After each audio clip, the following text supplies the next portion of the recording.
Greetings. How fares it with you? It is I once again, your chronicler of sleepless nights, poised to delve into another monotonous chronicle in the dismal bedtime story series. Tonight's subject matter is a shade more somber than usual. We are venturing into the shadowy, damp corridors of medieval castles to scrutinize the minds and deeds of history's most depraved monarchs. Before we commence, dim the lights, settle comfortably upon your plush pillow, and leave the contemporary world beyond the threshold. If you find yourself enjoying what you hear, feel free to like and subscribe, though such actions are entirely at your discretion. No pressure whatsoever. In the comments, share your location and the current time. Now take a deep breath, relax, and let us embark on this journey.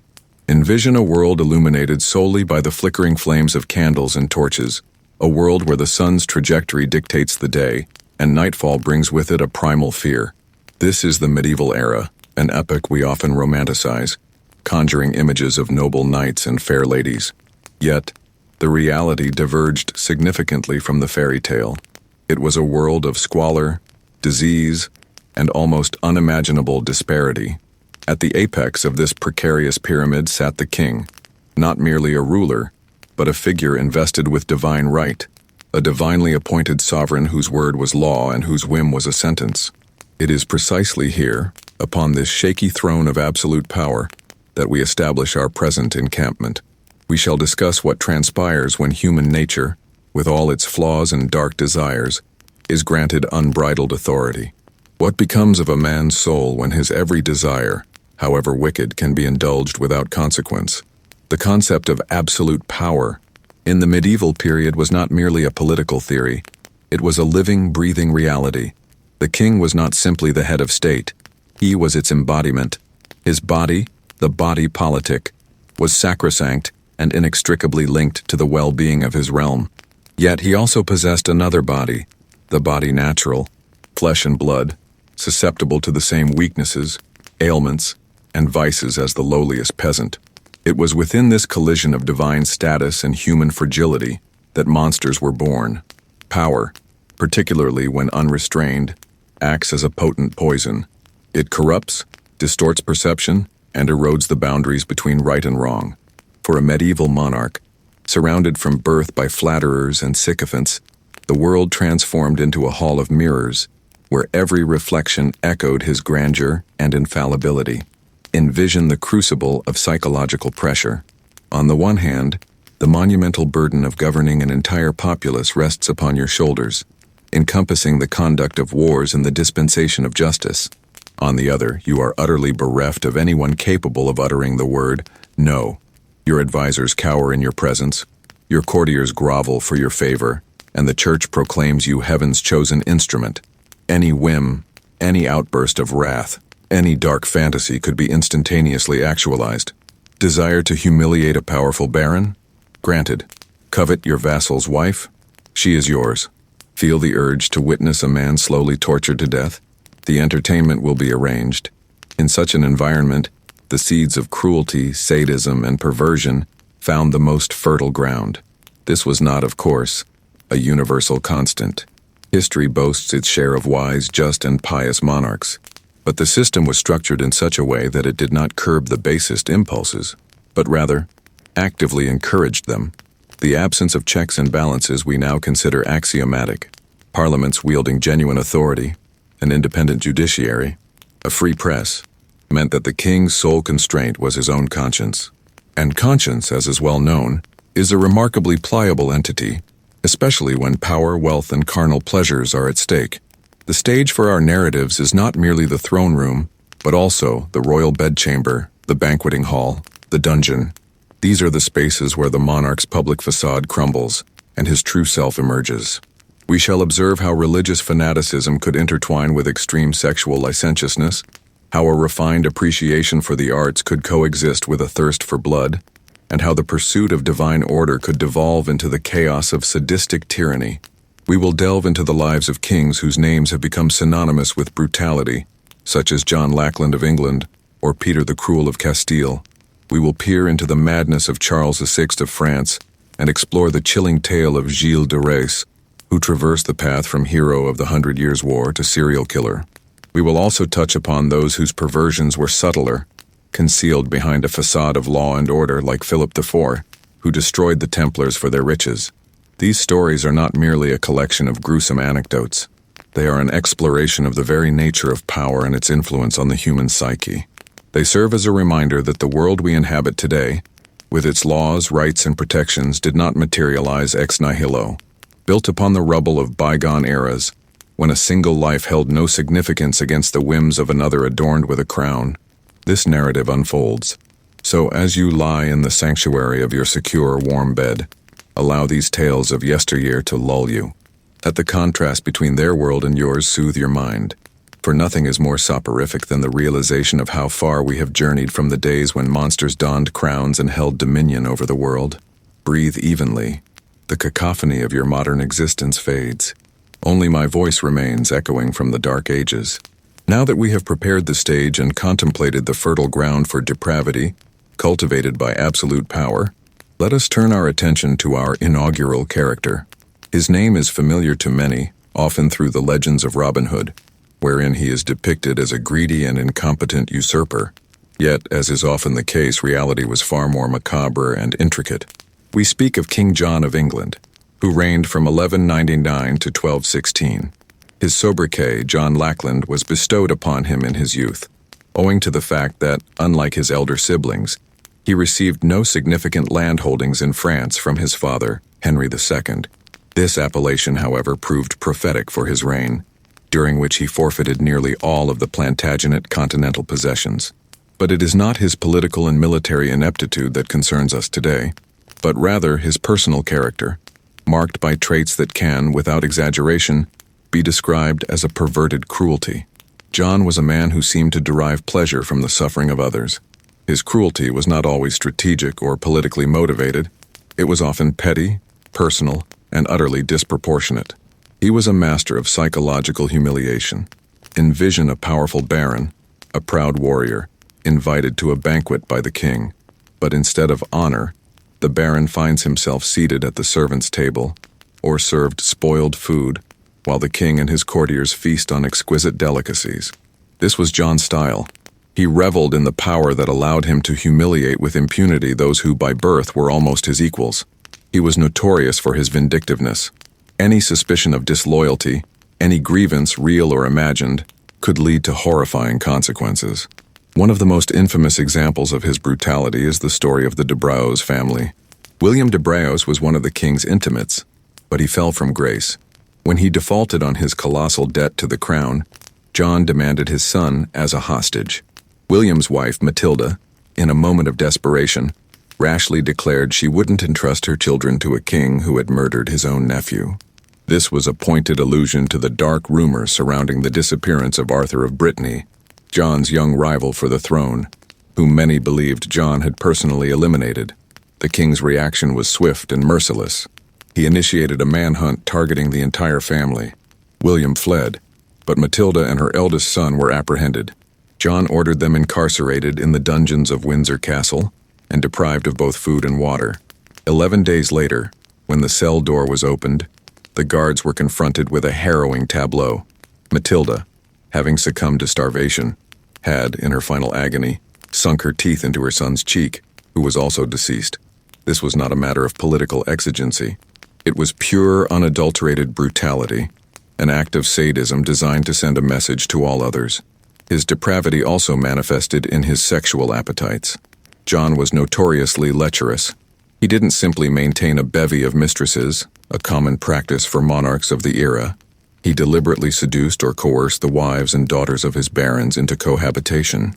This was yet another instrument of humiliation and power. By despoiling the honor of women of noble birth, he simultaneously besmirched the honor of their husbands and fathers, demonstrating that nothing and no one in his kingdom was immune to his desires. Chroniclers of the time, even those striving for objectivity, noted his lustful inclinations and how he dishonored the wives and daughters of his magnates. This conduct not only satisfied his base instincts, but also sowed distrust and hatred among the aristocracy, ultimately leading to the baronial rebellion and the signing of the Magna Carta. John's financial avarice was legendary and also tinged with sadism. He levied exorbitant taxes on his subjects, constantly devising new extortions. He particularly preyed upon the Jewish community in England, who were under his direct protection, and consequently, completely at his mercy. There are documented instances of him ordering wealthy Jews imprisoned and tortured until their families paid exorbitant ransoms. The most notorious case involved a Jew from Bristol, from whom the king demanded 10,000 marks.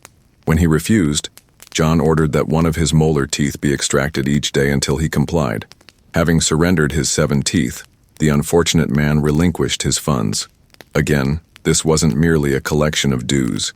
It was the savoring of a process, the humiliation, the infliction of pain, the exhibition of absolute dominion over another's life, body, and possessions. It was this very cocktail of cruelty, lust, and avarice that ultimately precipitated his downfall. The barons of England revolted, not solely due to exorbitant taxation or the forfeiture of lands in France. They rebelled because they confronted a king who was unpredictable, capricious, and flagrantly depraved. He violated every unspoken feudal code of honor. He menaced not only their coffers but also their families, their lives, their dignity.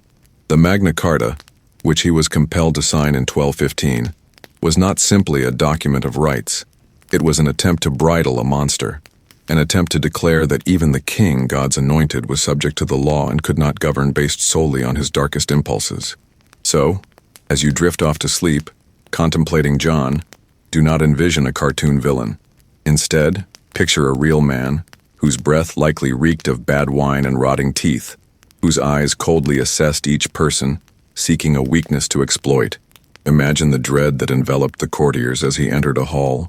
He was not merely a bad ruler. He was a man with a deeply corrupted soul, to whom fate had entrusted a scepter and a realm. And in the quiet, secure confines of your bedroom, allow this realization to lull you to sleep. Leaving behind the England of King John, let us traverse the Channel and transport ourselves to France, to the very heart of the 100 Years' War. Here, amidst the chaos and the battles, we encounter a figure whose life's trajectory represents one of history's most precipitous and horrifying falls. His name was Gilles de Rais. If you've encountered that name, it's likely in the context of 2 entirely disparate narratives. In one, he is a national hero of France, a wealthy and noble marshal, the valiant comrade and bodyguard of Joan of Arc herself, who fought alongside her for the liberation of Orléans. In the other, a far darker tale, he is a monster, the prototype of the fairy tale villain Bluebeard, a sadist and abductor and a serial killer of hundreds of children. And the most terrifying aspect is that both of these stories are true. Gilles de Rais was born in 1404 into one of Brittany's most noble and affluent families. Orphaned at a young age, he inherited vast estates and fortunes. From his youth, he distinguished himself as a capable and fearless warrior. His career culminated when he joined the army accompanying Joan of Arc. He stood by her side during her greatest triumphs, including the lifting of the siege of Orléans and the coronation of Charles VII in Reims. In recognition of his valor, at the tender age of 25, he was bestowed with the highest military rank, Marshal of France. Envision the scene. A young, extraordinarily wealthy, glory-laden war hero, the very embodiment of the knightly ideal. A brilliant future seemed assured. Yet following the capture and execution of Joan, something within him fractured. He gradually withdrew from military affairs and retreated to his castles, notably the Château de Tiffauges. It was here, far from the battlefields and the royal court, that the second monstrous chapter of his life commenced. Gilles, a man of refined yet extravagant tastes, began squandering his fortune at an alarming rate. He maintained a vast retinue, a personal guard, and a church choir considered among the finest in Europe. He staged lavish theatrical productions, commissioned expensive garments, and hosted grandiose feasts. However, these expenditures were merely a facade concealing a burgeoning darkness.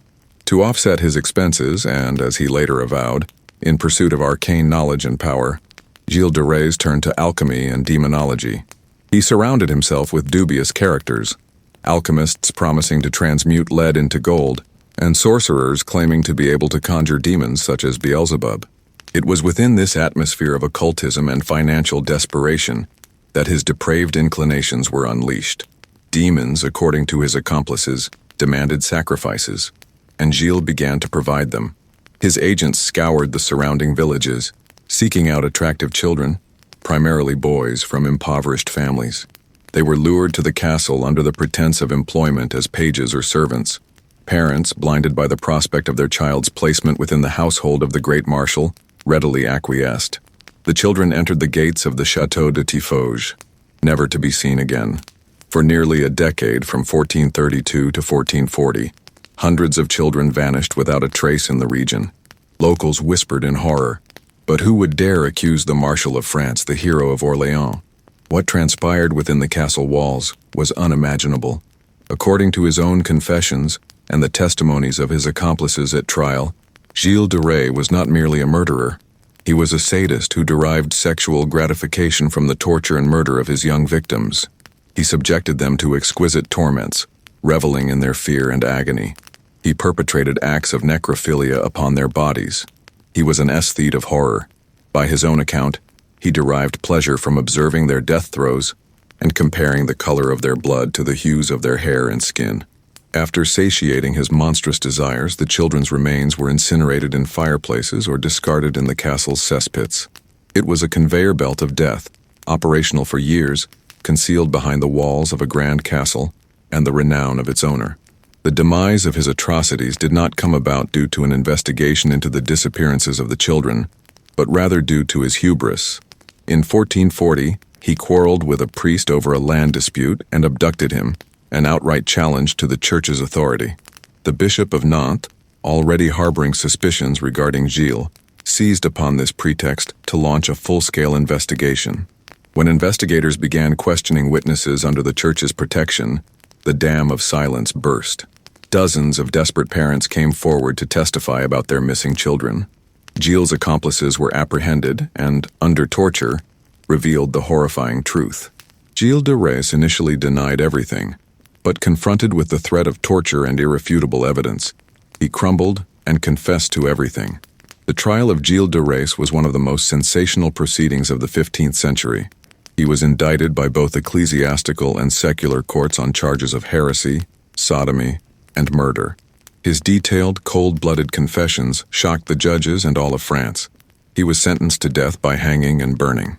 On October 26, 1440, the sentence was carried out.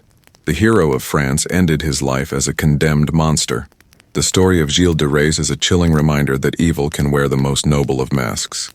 It is a tale of how the trauma of war, boundless wealth and power, and immersion in dark superstitions can utterly destroy the human soul. As you lie in your bed, envision the silence of the Château de Tiffauges, broken only by the crackling of the fire in the hearth. Imagine the contrast between the splendor of its halls and the horror that transpired in its dungeons. This is a story of how the brightest light can cast the darkest shadow. Allow this thought to slowly dissolve into your consciousness, carrying you into a deep, tranquil sleep. Leaving behind the chilling story of Gilles de Rais, we remain in France, but return to a few decades prior, to a court whose magnificence and culture concealed an abyss of madness. We shall delve into the reign of King Charles VI, initially dubbed the Beloved and subsequently, as his tragedy unfolded, the Mad.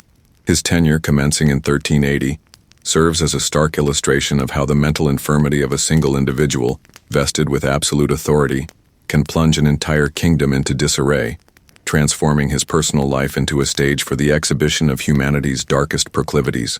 His narrative is less a chronicle of sadistic cruelty and more a study of how the disintegration of a monarch's personality erodes the moral foundations of his court.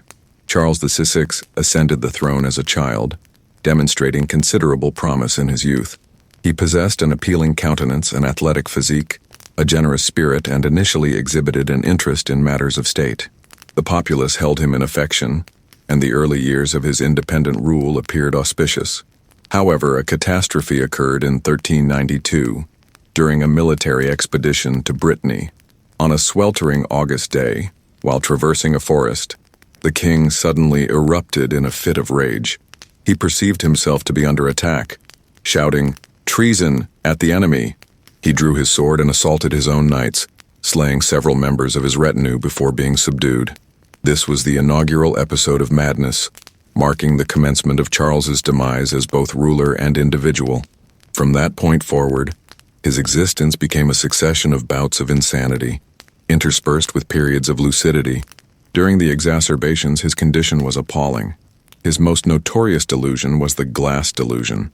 The king was convinced he was made of glass, and he lived in terror of shattering. He forbade anyone to touch him, would sit motionless for hours, and, according to certain accounts, wore special garments with iron reinforcements to protect his fragile form. At other times, he failed to recognize his wife, Queen Isabeau of Bavaria, and his children, insisting that his name was not Charles but George, and that he possessed neither coat of arms nor family. He could refuse to bathe or change his clothes for months, roaming the corridors of his palace, the Hôtel Saint-Paul, like a wild beast. It was within this power vacuum, created by the king's madness, that the very perversion we speak of flourished. While the king was incapacitated, his powerful relatives, the Dukes of Burgundy and Orléans, vied for control. The court became a viper's nest of intrigue, betrayal, and assassination. Yet it is the king's personal life that truly captivates our attention. His wife, Queen Isabeau, quickly lost interest in him. To live with a mad, unkempt husband who failed to recognize her was insufferable. She distanced herself from him, becoming embroiled in political machinations and, reputedly, taking lovers, notably Louis of Orléans, the king's brother. However, the mad king required pacification of some sort, particularly regarding his physical needs. And then a cynical and cruel solution was devised. To soothe the king and distract him from the queen, a young woman, the daughter of a horse merchant named Odette de Champdivers, was presented to him. She was a mere 17 years old. In essence, she was sold to the court to serve as a caretaker and mistress to the deranged monarch. Her role was tragic. She was the only person whom Charles seemed to tolerate, and occasionally even recognize during his periods of lucidity. She tended to him, coaxing him to eat and bathe, and shared his bed. Imagine the horror of this young woman, forced to spend each night with a powerful but utterly unpredictable madman, who could at any moment descend into a rage or forget who she was. She bore him a daughter, whom Charles acknowledged and remained with him until his death. But Odette was merely one element in a system of satisfying royal whims. The court of Charles VI, especially during his periods of remission, was notorious for its dissoluteness. The king, whose moral compass had been utterly shattered by his illness, sought oblivion in carnal pleasures. Contemporary sources allude to orgies being arranged for him. In the absence of a strong royal will capable of upholding order and piety, the courtiers followed the monarch's example. The Hôtel Saint-Paul Palace became the venue for lavish and debauched festivities. The most infamous of these was the Bal des Ardents, Ball of the Burning Men, in 1393. To entertain the king, a masquerade was arranged. 6 young aristocrats, including Charles himself, were dressed as wild men. Their costumes were made of linen, to which feathers and tow were glued with resin to create a hairy effect. They were chained and behaved like savages.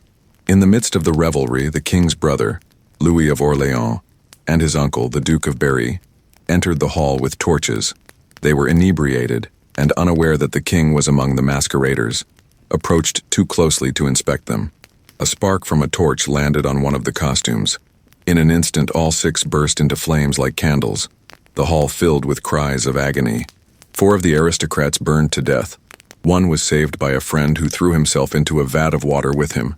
The king himself was saved by the Duchess of Berry, who recognized him and covered him with her gown, extinguishing the flames. This harrowing incident, a consequence of the court's heedless hedonism, triggered another bout of madness in Charles and sent shockwaves through France. The saga of Charles VI is a testament to how the fragility of a single mind can precipitate the tragedy of an entire nation. His perversion wasn't the sadism of Gilles de Rais, but rather a disintegration of personality that dragged his entire court into a moral abyss.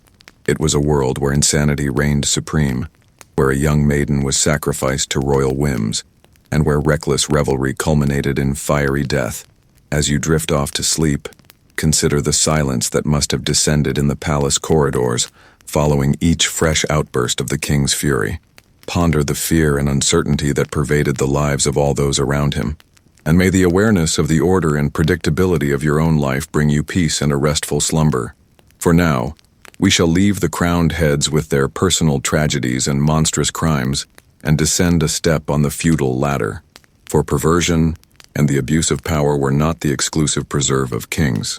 The very structure of medieval society, predicated on a rigid hierarchy and the near-total dependence of some people on others, created countless opportunities for exploitation.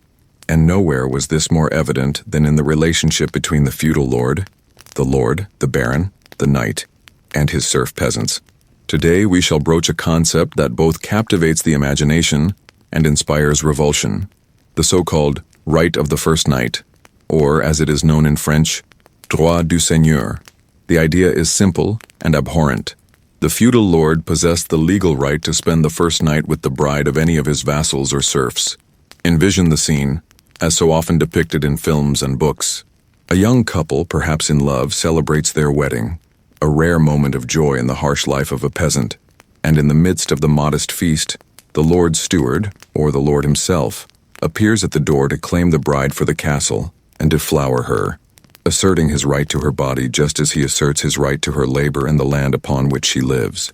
This was the ultimate display of power and humiliation, a demonstration that the peasant owned nothing, neither his harvest, nor his time, nor even his wife's body. Now it is crucial to add a caveat.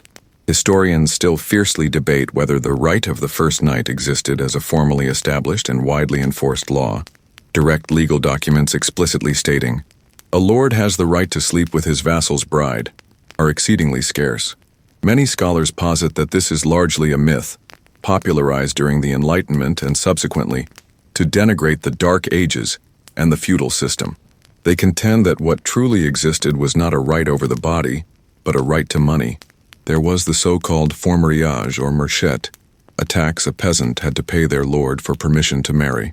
This was tied to the fact that, upon marriage, a woman, a valuable worker, could move to another estate, and the lord demanded compensation for the loss of labor.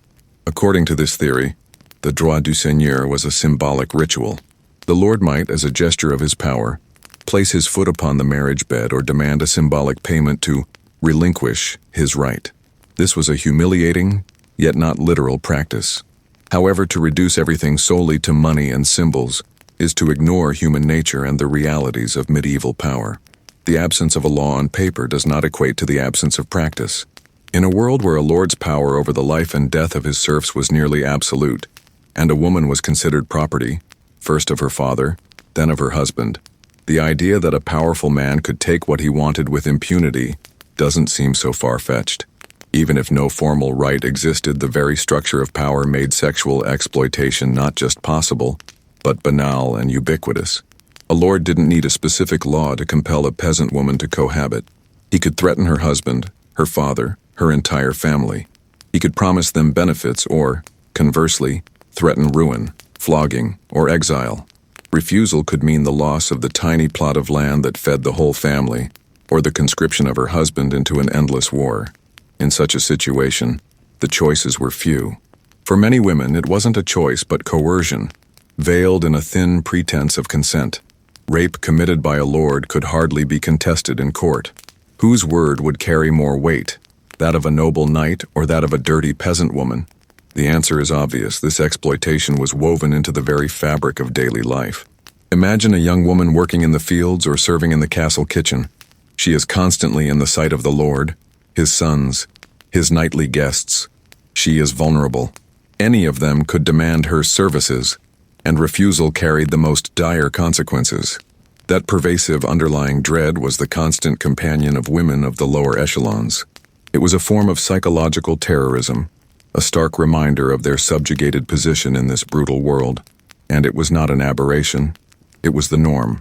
Chronicles and court records are replete with tales of illegitimate offspring born from the liaisons of lords and peasant women, and while some of these encounters may have been consensual, it strains credulity to imagine how free that choice truly was. This banality of evil, perhaps the most chilling aspect of this narrative, the cruelty of King John or the depravity of Gilles de Rais are shocking anomalies, but the systematic, daily sexual exploitation of thousands of nameless women represents a normalized perversion, woven into the very fabric of the system. It required no particular malice or sadism, merely a sense of superiority and impunity, imbibed with their mother's milk by every member of the nobility.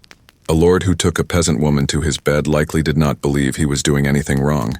He was simply taking what he believed was his by right of birth. So as you drift off to sleep, contemplate this quiet, invisible form of violence. It is not the clamorous brutality of the battlefield, but the whispered threat in the barn, the fear in the eyes of a young bride, the silent acceptance of one's fate. This is not a story about monsters, but about a system that engendered and legitimized monstrous acts committed by seemingly ordinary individuals. Consider the millions of women whose names and stories have been expunged from the historical record, but whose fear and humiliation were a real and integral part of that world. And may the awareness of your own autonomy, of your right to your own body and your own choices bring peace and tranquility to your mind. Breathe deeply. You are safe. We now leave France and England and journey south, to the sun-drenched and blood-soaked Iberian Peninsula, to the Kingdom of Castile in the mid-14th century. Here reigned a monarch whose epithet, bestowed upon him by his enemies, is so indelibly etched in history that it has almost completely supplanted his official title. We speak of Pedro I of Castile, better known as Pedro the Cruel, Pedro el Cruel. His supporters, however, knew him by another name, Pedro the Just, Pedro el Justiciero. And within this dual appellation lies the very essence of his complex and contradictory reign. Was he a ruthless tyrant, reveling in bloodshed, or a stern but just ruler, attempting to rein in a recalcitrant nobility? The truth, as is often the case, resides somewhere in the middle. But the deeds that earned him the appellation, the Cruel, were so cold-blooded and personal that he rightfully occupies a place in our pantheon. Pedro ascended the throne in 1350 at the tender age of 15, inheriting a kingdom riven by the machinations of powerful aristocratic houses. Particularly fierce was the feud between his legitimate family and the numerous illegitimate children of his father, Alfonso V, by his long-standing mistress, Leonor de Guzman. These bastards, known as the Trastamara, were led by the ambitious and capable Enrique, Pedro's future principal adversary. From the outset, Pedro's reign was marked by a struggle for power, and he quickly grasped the cardinal rule of this contest: kill or be killed. And he began to kill, with a methodicalness and sang-froid that appalled even his contemporaries, accustomed as they were to violence. His brutality was primarily directed against those he perceived as threats to his throne, and at the top of that list stood his father's family. Shortly after his accession, at the instigation of his mother, Maria of Portugal, he ordered the arrest and execution of Leonor de Guzman. This was but the opening act in a bloody drama. He then began to systematically eliminate her sons, his half-brothers. One by one, he lured them into traps and mercilessly murdered them. For instance, his half-brother Fadrique, the master of the Order of Santiago, was invited to Seville, ostensibly for counsel. When Fadrique entered the royal palace, the Alcazar, guards acting on Pedro's orders, fell upon him. It is said that Fadrique was only wounded, and Pedro, displeased with the delay, yelled at the executioners, "Can't you kill the master?" After which he was finished off with clubs. Later that same day, Pedro hosted a banquet, as if nothing had happened.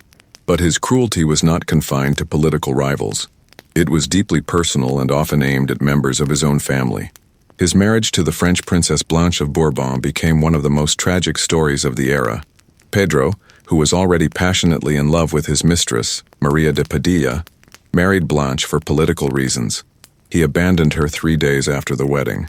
The young queen, who was only 16 years old, was effectively imprisoned. She spent the remainder of her short life in confinement, shuttled from one castle to another until, finally, in 1361, at the age of 25, she was murdered. While irrefutable evidence remains elusive, contemporaries overwhelmingly concurred that she met her demise through poisoning or assassination, orchestrated by her husband, King Pedro, to facilitate his marriage to Maria de Padilla. Even his own mother was not shielded from his ire. When she became entangled in conspiracies against his mistress Maria, Pedro reportedly issued threats and instilled fear.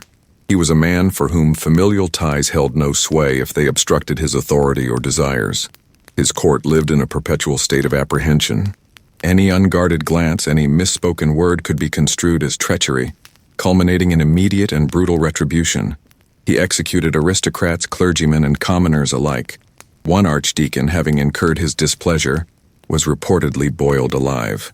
However, to grasp the nuances of his sobriquet, the Just, one must examine another facet of his reign. Pedro was a staunch adversary of the powerful nobility, who had for centuries exploited the peasantry and townspeople. He frequently sided with the common folk in disputes with the aristocracy. He patronized Jewish and Muslim communities, valuing them as skilled financiers and artisans, a practice that ignited animosity within the conservative Catholic gentry. Many of his cruel acts were directed against corrupt and rebellious barons, who considered themselves above the law. To the average peasant or merchant, weary of the arbitrary rule of the local feudal lord, King Pedro's harsh, yet centralized justice might indeed have seemed equitable. He was a tyrant, yet his tyranny was directed upwards on the social ladder, rather than downwards. Nevertheless, his methods proved too brutal even for that era. His reign degenerated into a protracted and bloody civil war against his half-brother, Enrique de Trastamara, who enjoyed the support of a substantial portion of the Castilian nobility in France. This war was marked by atrocities committed by both sides. Pedro's end was as violent as his life. In 1369, following another defeat, he was betrayed and lured into a trap set within the tent of the French condottiere Bertrand du Guesclin, who was serving Enrique. Enrique himself arrived there. The brothers, estranged for years, confronted each other. A furious struggle ensued. Legend has it that Pedro, a formidable fighter, was gaining the upper hand over his brother, but one of du Guesclin's men seized Pedro's leg, enabling Enrique to deliver the fatal knife thrust. Enrique de Trastamara became king, while Pedro entered history as the Cruel. As slumber descends, conjure the sun-drenched courtyards of Seville's Alcazar. Envision the hushed stillness that would settle as King Pedro, a man capable of dispensing righteous justice one day and coldly ordering the assassination of his own brother or wife the next, traversed its flagstones. This is a narrative exploring how the boundary between justice and cruelty can become as fine as a blade's edge, especially when that blade is wielded by a monarch. Allow this duality, this interplay of light and shadow to soothe your mind. There are no facile answers in this world, and in this complex realization, find your path to sleep.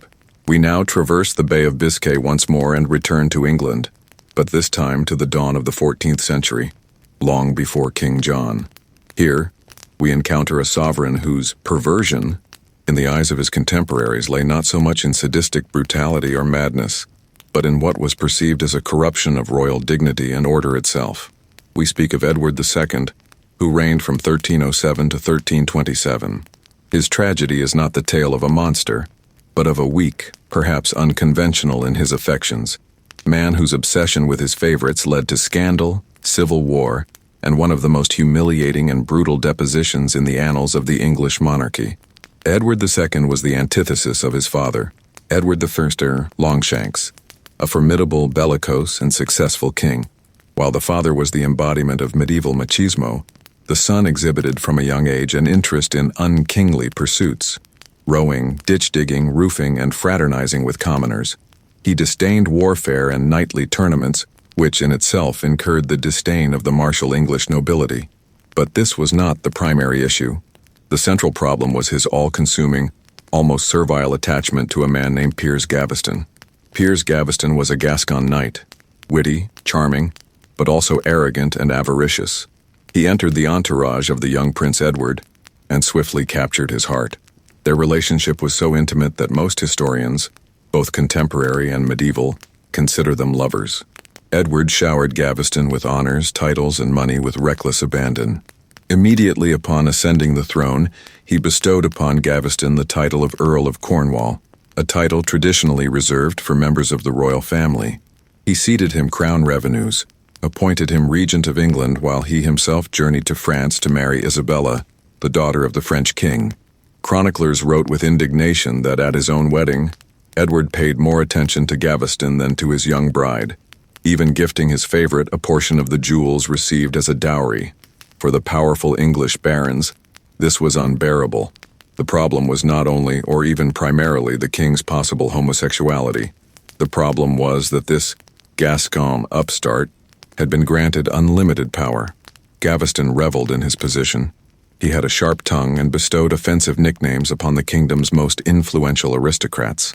He called the Earl of Lancaster a clown, the Earl of Pembroke, Jew Joseph, and the Earl of Warwick, the Black Dog of Arden. He humiliated them, pushed them away from the king, and concentrated all levers of power in his own hands. The barons saw this as a perversion of the natural order. The king should have ruled, relying on his nobility, on the ancient houses of England, and not on a low-born foreign favorite. The pressure on Edward was immense. 3 times the barons forced him to banish Gaveston from the country, and 3 times, as soon as the political storm subsided, Edward, longing for his friend, brought him back, each time showering him with even greater favors. This obsession was his Achilles' heel. He was willing to go to war with anyone, with Parliament, with his wife, with the entire aristocracy, for the sake of one man. In 1312, the barons' patience snapped. Led by those very aristocrats whom Gaveston had so loved to insult, they rose up in rebellion, captured the favorite, and, after a brief trial, executed him. The Earl of Warwick, the Black Dog, made sure the sentence was carried out. Gaveston was pierced with swords and beheaded on a hill, which has since been called Blacklow Hill. Gaveston's death crushed Edward, but taught him nothing. After a period of mourning and relative calm, he found new favorites. The Despenser family, father and son, both named Hugh. History repeated itself with frightening accuracy. The Despensers were even more avaricious and ruthless than Gaveston. They used their proximity to the king to seize lands, accumulate wealth, and settle scores with their enemies. Again the barons revolted, and again civil war erupted. This time Edward, displaying uncharacteristic decisiveness, crushed the rebellious barons and executed their leader, the Earl of Lancaster. For several years, the power of the Despensers and the king became absolute. By this juncture, Edward had cultivated a new and considerably more perilous adversary, his own wife, Isabella of France. Humiliated by her husband's disdain and the Despensers' ascendancy, she found an ally in Roger Mortimer, a powerful baron who had escaped the Despensers' captivity and fled to France. Isabella and Mortimer became lovers and began plotting an invasion of England. In 1326, they landed on the coast with a modest contingent of mercenaries. And then, Edward and the Despensers' regime, which had seemed so unassailable, collapsed like a house of cards. No one was willing to fight for the detested favorites. The Despensers were seized and brutally executed. Hugh Despenser the Younger was tried as a traitor and a heretic, hanged, drawn, and quartered before Queen Isabella's very eyes.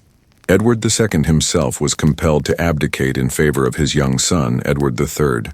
He was imprisoned in Berkeley Castle, and a few months later, in September 1327, he died.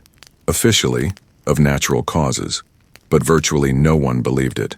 Horrifying rumors circulated throughout the land regarding the precise nature of his demise. The most notorious and gruesome account alleges that his assassins, acting on Mortimer's orders, sought to conceal the crime while simultaneously delivering a befitting punishment for his supposed sodomy. They reportedly held him down, inserted a horn into his anus, and then thrust a red-hot poker through it, piercing and burning his entrails. Although historians continue to debate the veracity of this detail, the mere existence of such a rumor speaks volumes. The story of Edward II serves as a cautionary tale of how personal attachments and obsessions, at odds with societal expectations, can culminate in catastrophe within a world where the monarch's role is rigidly defined. His perversion lay in prioritizing personal desires over duty, a favorite over the kingdom. As you drift off to sleep, reflect upon his solitude, upon the man who, perhaps, simply craved love and understanding, but as a king was denied the right to it. Contemplate the cruelty of a world that did not forgive his vulnerabilities. And may this tragic narrative of failing to meet expectations lull you into a slumber where you can simply be yourself. Now we depart the murky intrigues of the English court and journey eastward to the border between Christian Europe and the formidable Ottoman Empire. We transport ourselves to Wallachia, a small but strategically vital principality within the confines of modern-day Romania. In the mid-15th century, here reigned a voivode whose name became synonymous not merely with cruelty, but with a refined, almost artistic sadism. He was known as Vlad III, but the world remembers him by 2 epithets: Dracula, meaning son of the dragon, and, far more pertinent to our narrative, Tepesh, which translates to the impaler. We are to examine a man whose actual life was so horrific that it spawned the most celebrated vampire myth, yet whose historical brutality merits the most rigorous scrutiny in its own right. To comprehend Vlad, one must grasp the world he inhabited. Wallachia was a buffer state, wedged between the Kingdom of Hungary and the ascendant Ottoman Empire. His childhood and adolescence were deeply traumatic. At a young age, he and his younger brother Radu were dispatched as political hostages to the court of the Ottoman Sultan Murad II. There, he spent several years observing Ottoman methods of governance, warfare, and, crucially, punishment.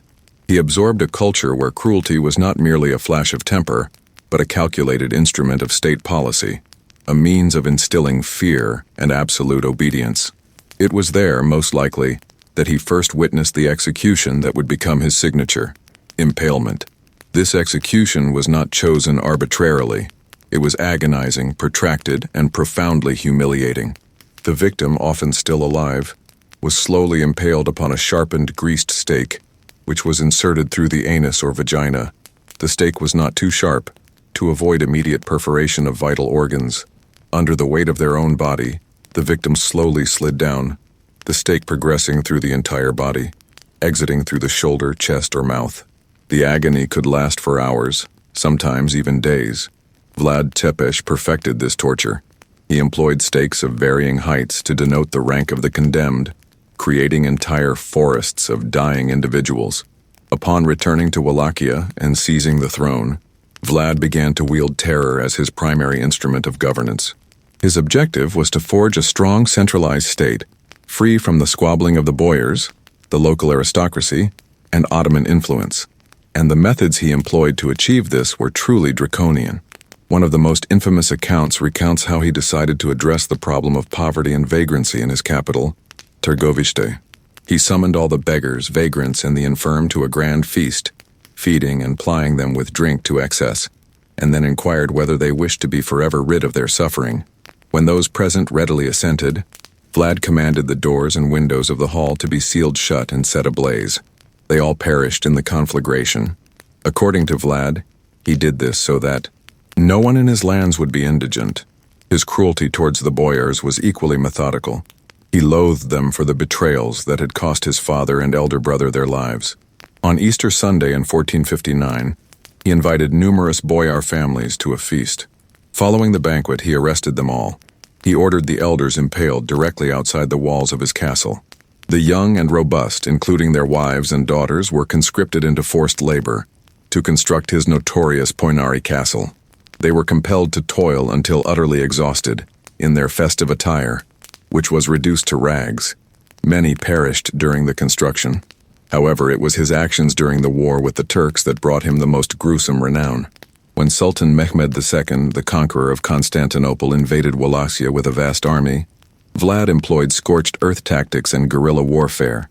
Yet, his primary weapon was psychological terror. After one of the battles, he ordered thousands of captured Turks impaled. When the Sultan's army approached Târgoviște, they were confronted with a nightmarish spectacle. Stretching for several kilometers was the so-called Forest of Stakes, a field bristling with 20,000 impaled corpses of Turkish soldiers and officials. The sight was so horrific that even the battle-hardened Sultan by tradition was reportedly shaken and retreated, admitting that he could not contend with a man who perpetrated such deeds. Other accounts exist, bordering on pathological sadism.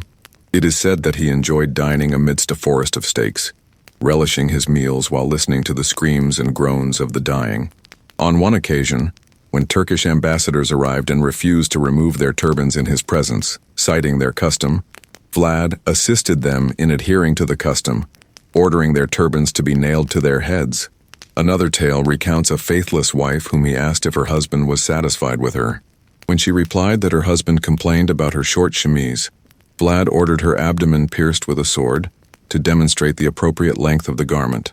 It is crucial to understand that many of these stories were documented by his adversaries, the Transylvanian Saxons and the Turks, and may have been exaggerated for propaganda purposes. For many Romanians, he remains a national hero, a ruthless yet just ruler who defended his country's independence from formidable foes. He was a product of his brutal era and his traumatic experiences. Yet, even accounting for potential exaggerations, the scale and ingenuity of his cruelty transcended mere political necessity. In his actions, one senses not only cold calculation, but also a perverse enjoyment of the process, a twisted pleasure derived from absolute dominion over life and death, from the infliction of pain and humiliation upon others. So, as you drift off to sleep, do not conjure the image of a vampire in a Hollywood film's cloak. Instead, envision a real man of flesh and blood, Voivode Vlad. Imagine the stench of blood and smoke, the silence broken only by the moans of the dying. His story stands as the ultimate exemplar of how war and the thirst for order can engender a monster whose deeds will reverberate through the ages. Allow that echo to subside, yielding to the tranquility of your room and the peace of your slumber.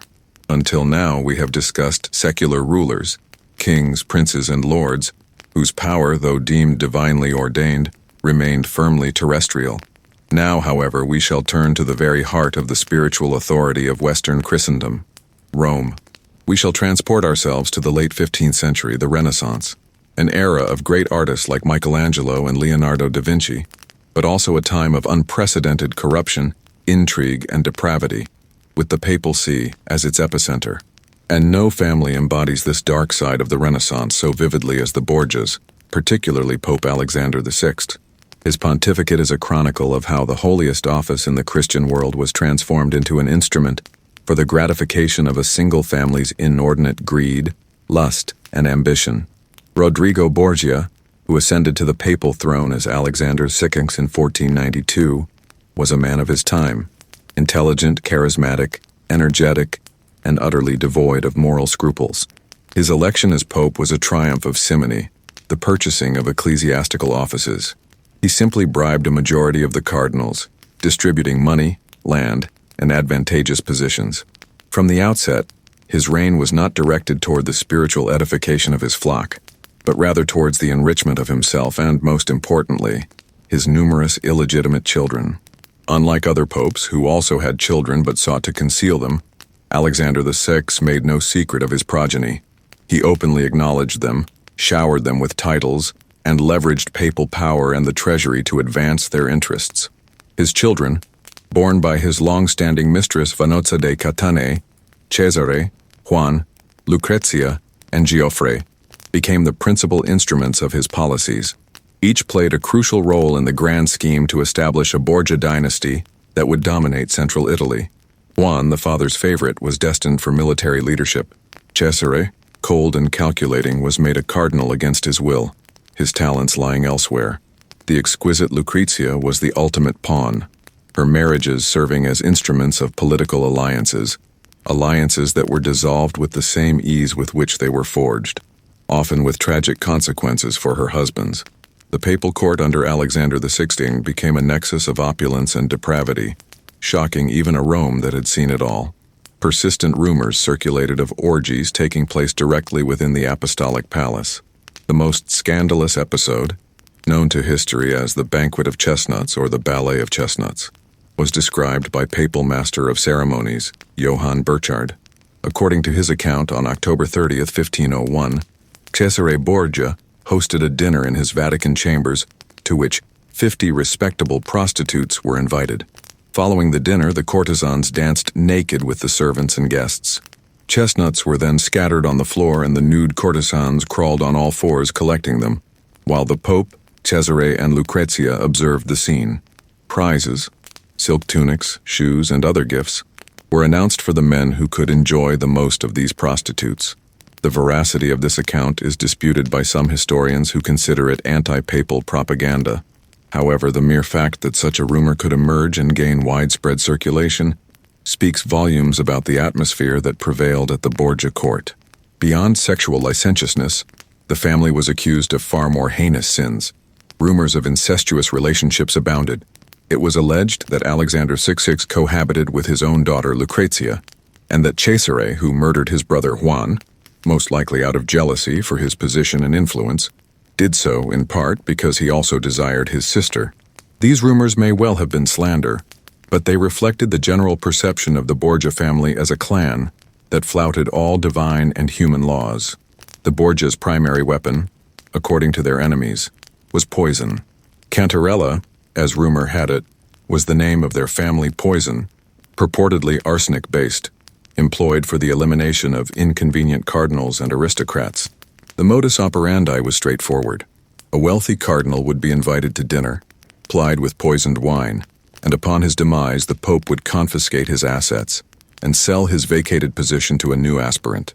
Though direct evidence of systematic poisonings is scant, deaths among affluent prelates during the pontificate of Alexander VI were suspiciously frequent, and the Vatican treasury was handsomely replenished. Cesare Borgia, shedding his cardinalatial robes following his brother's death, distinguished himself as a brilliant but utterly ruthless military commander and politician. Leveraging his father's financial resources, he forged an army and embarked on the conquest of the cities and principalities of Romagna, carving out a duchy for himself. His methods epitomized the principles later articulated in Niccolò Machiavelli's treatise, The Prince, for whom Cesare served as a prototype of the ideal ruler. He fused cunning, perfidy, and extreme cruelty. He was capable of inviting his condottieri adversaries to negotiations, only to have them strangled. For him, the objective, the establishment of a powerful state, justified absolutely any means. The Borgia dynasty's reign ended as abruptly as it had begun. In August 1503, both the Pope and his son Cesare fell gravely ill after a dinner. Enemies alleged they had inadvertently ingested the poison intended for a cardinal guest. More plausibly, it was malaria, which ravaged Rome that summer.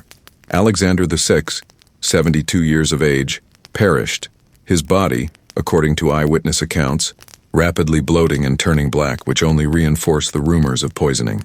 Cesare, younger and more robust, survived, but the illness crippled him at the most critical juncture. Bereft of his father's support and funds, he quickly lost all his conquests, was betrayed, arrested, and ultimately perished in a minor skirmish in Spain. The history of the Borgia popes is the ultimate illustration of how the lust for power and carnal pleasures can corrupt even the most sacred institution. It is a world where Christ's earthly vicar orchestrates orgies, and his cardinal son becomes the exemplar for a cynical political treatise. As you drift off to sleep, envision the brilliance and shadows of Renaissance Rome. Picture the splendor of the Sistine Chapel frescoes and the grim rumors whispered in their shade. This is a tale of how depravity can lurk behind the most pious facades. And may this realization of the duality inherent in human nature assist you in finding peace in slumber. We have previously touched upon specific episodes such as the Ball of the Flames or the Chestnut Banquet, but now let us dedicate our attention to the very phenomenon of royal and aristocratic feasts. In our contemporary perception, a medieval banquet is something jovial and abundant, tables groaning under the weight of roasted piglets and game, wine flowing like a river, minstrels strumming their lutes, and to some extent this is true. However, a medieval feast was not merely a meal. It was a complex social ritual, a theater of power, an arena for the display of status, and sometimes a stage for the exhibition of the most refined and bizarre cruelty. Behind the gleam of golden goblets and the apparent opulence often lurked rituals that we today would deem at best eccentric and at worst frankly sadistic. Firstly, the food itself was a performance. The cooks of the nobility were not merely chefs but artists and engineers.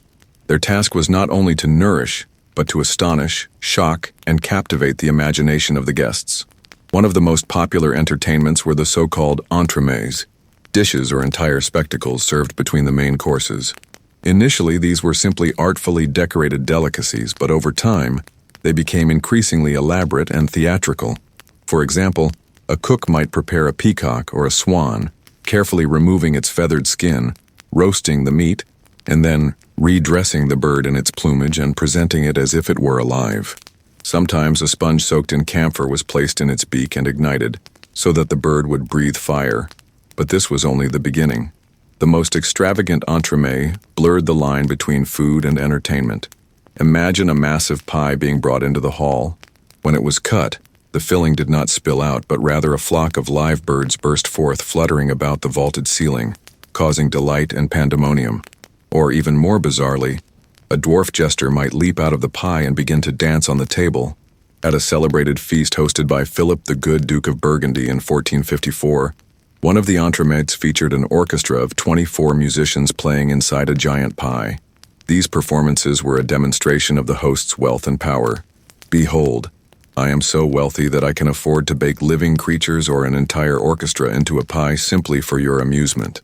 Yet, behind this whimsical theater, a darker side sometimes lurked. Feasts served as a venue where the subjugation of adversaries and the assertion of dominance could assume ritualistic forms.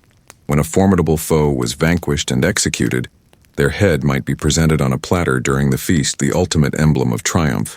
However, cruelty could also manifest in more subtle psychological ways. As evidenced by the example of King John, seating arrangements held considerable significance. To seat a distinguished guest below the salt, that is, further from the host, where the fare was simpler and the tableware more modest, constituted a public affront. At times, the entertainments at feasts took on a flagrantly sadistic character. In certain courts, particularly in Renaissance Italy, it was fashionable to maintain collections of dwarfs, giants, and individuals with physical deformities. These individuals were paraded during feasts, compelled to fight each other or animals for the amusement of the guests. Their humiliation, their pain, their fear were integral components of the entertainment. A dish as readily consumed as a roasted peacock. This was a demonstration of power over human nature itself, the prerogative to decide who was human and who was merely a diverting beast for the amusement of others. Animals, too, frequently fell victim to cruel entertainments. Bear baiting and bull baiting were popular spectacles, but occasionally the imagination of the organizers soared even further. Accounts exist of cat organs, instruments wherein cats were housed in place of pipes, their tails tethered to keys. Upon pressing a key, a mechanism would painfully tug the cat's tail, eliciting a cry. The musician could play this monstrous instrument, extracting a melody from the caterwauling for the amusement of the feasting throng. This might appear apocryphal, but the very existence of descriptions of such a device suggests that the concept did not strike medieval sensibilities as entirely unthinkable. Even what we consider the pinnacle of hospitality, abundant food and drink, could be employed as an instrument of power. Forcing a guest to drink to the point of inebriation was a means of extracting secrets or simply humiliating them, exposing them to public ridicule. A feast was a place where masks dropped and the host, remaining sober, could observe their guests, assessing their vulnerabilities. These rituals and diversions unveil a world with utterly divergent notions of humor, entertainment, and human dignity. What we find abhorrent and cruel was, for them, the norm, a means of structuring their world and asserting their place within it. The revelry was not an escape from reality, but rather its concentrated expression, encompassing its hierarchies, its violence, and its peculiar, often brutal, ingenuity. So as you drift off to sleep in peace and quiet, envision the cacophonous din of a medieval feasting hall. Laughter, music, the shouts of people, the squeals of animals. Imagine the smells, not just of roasted meats and spices, but also of unwashed bodies, sweat, and fear. This was a world where the line between festivity and torture was precariously thin, and may the awareness of the simplicity and safety of your own repast, your quiet supper, bring you solace and help you to sink into a deep, serene slumber. Thus far, we have largely discussed kings, princes, and popes, men whose power afforded them the means to indulge their darkest fantasies. But history, or at least legend, has also preserved for us images of women whose purported cruelty and depravity rivaled those of their male counterparts. One of the most renowned and ominous figures of this kind is a French queen, whose name is associated with one of the most sensational scandals of the early 14th century, and with a grim legend of sex and death. We shall speak of the affair of the Tour de Nesle, and of the queens who found themselves at its center, primarily Margaret of Burgundy, the wife of the future King Louis II. First, the facts as far as we know them. In 1314, at the very end of the reign of the powerful King Philip IV the Fair, the French court was rocked by scandal. 3 of his daughters-in-law, the wives of his 3 sons, were accused of adultery. These were Margaret of Burgundy, wife of Louis, Blanche of Burgundy, wife of Charles, and Joan of Burgundy, wife of Philip. According to the accusation, which is said to have been initiated by King Philip himself's daughter, Queen Isabella of England, the very she-wolf of France, who would overthrow Edward II, Margaret and Blanche had been carrying on affairs for several years with 2 young and handsome knights, the Donnet brothers. The 3rd daughter-in-law, Joan, knew of the affairs but covered them up. The site of their clandestine meetings was the Tour de Nesle, Nesle Tower, a watchtower on the banks of the Seine in Paris, part of the old city wall. The investigation was swift, and the punishment was brutal, befitting the character of King Philip the Fair. The knightly lovers were subjected to horrific torture. They were flayed alive, then castrated, beheaded, and their bodies hung for public display. This was a demonstrative execution, designed to illustrate the fate of those who dared to besmirch the honor of the royal family. The princesses' destinies were similarly harsh. Marguerite and Blanche, the principal culprits, had their heads shaved and, clad in coarse garments, were condemned to lifelong imprisonment in the Château Gaillard.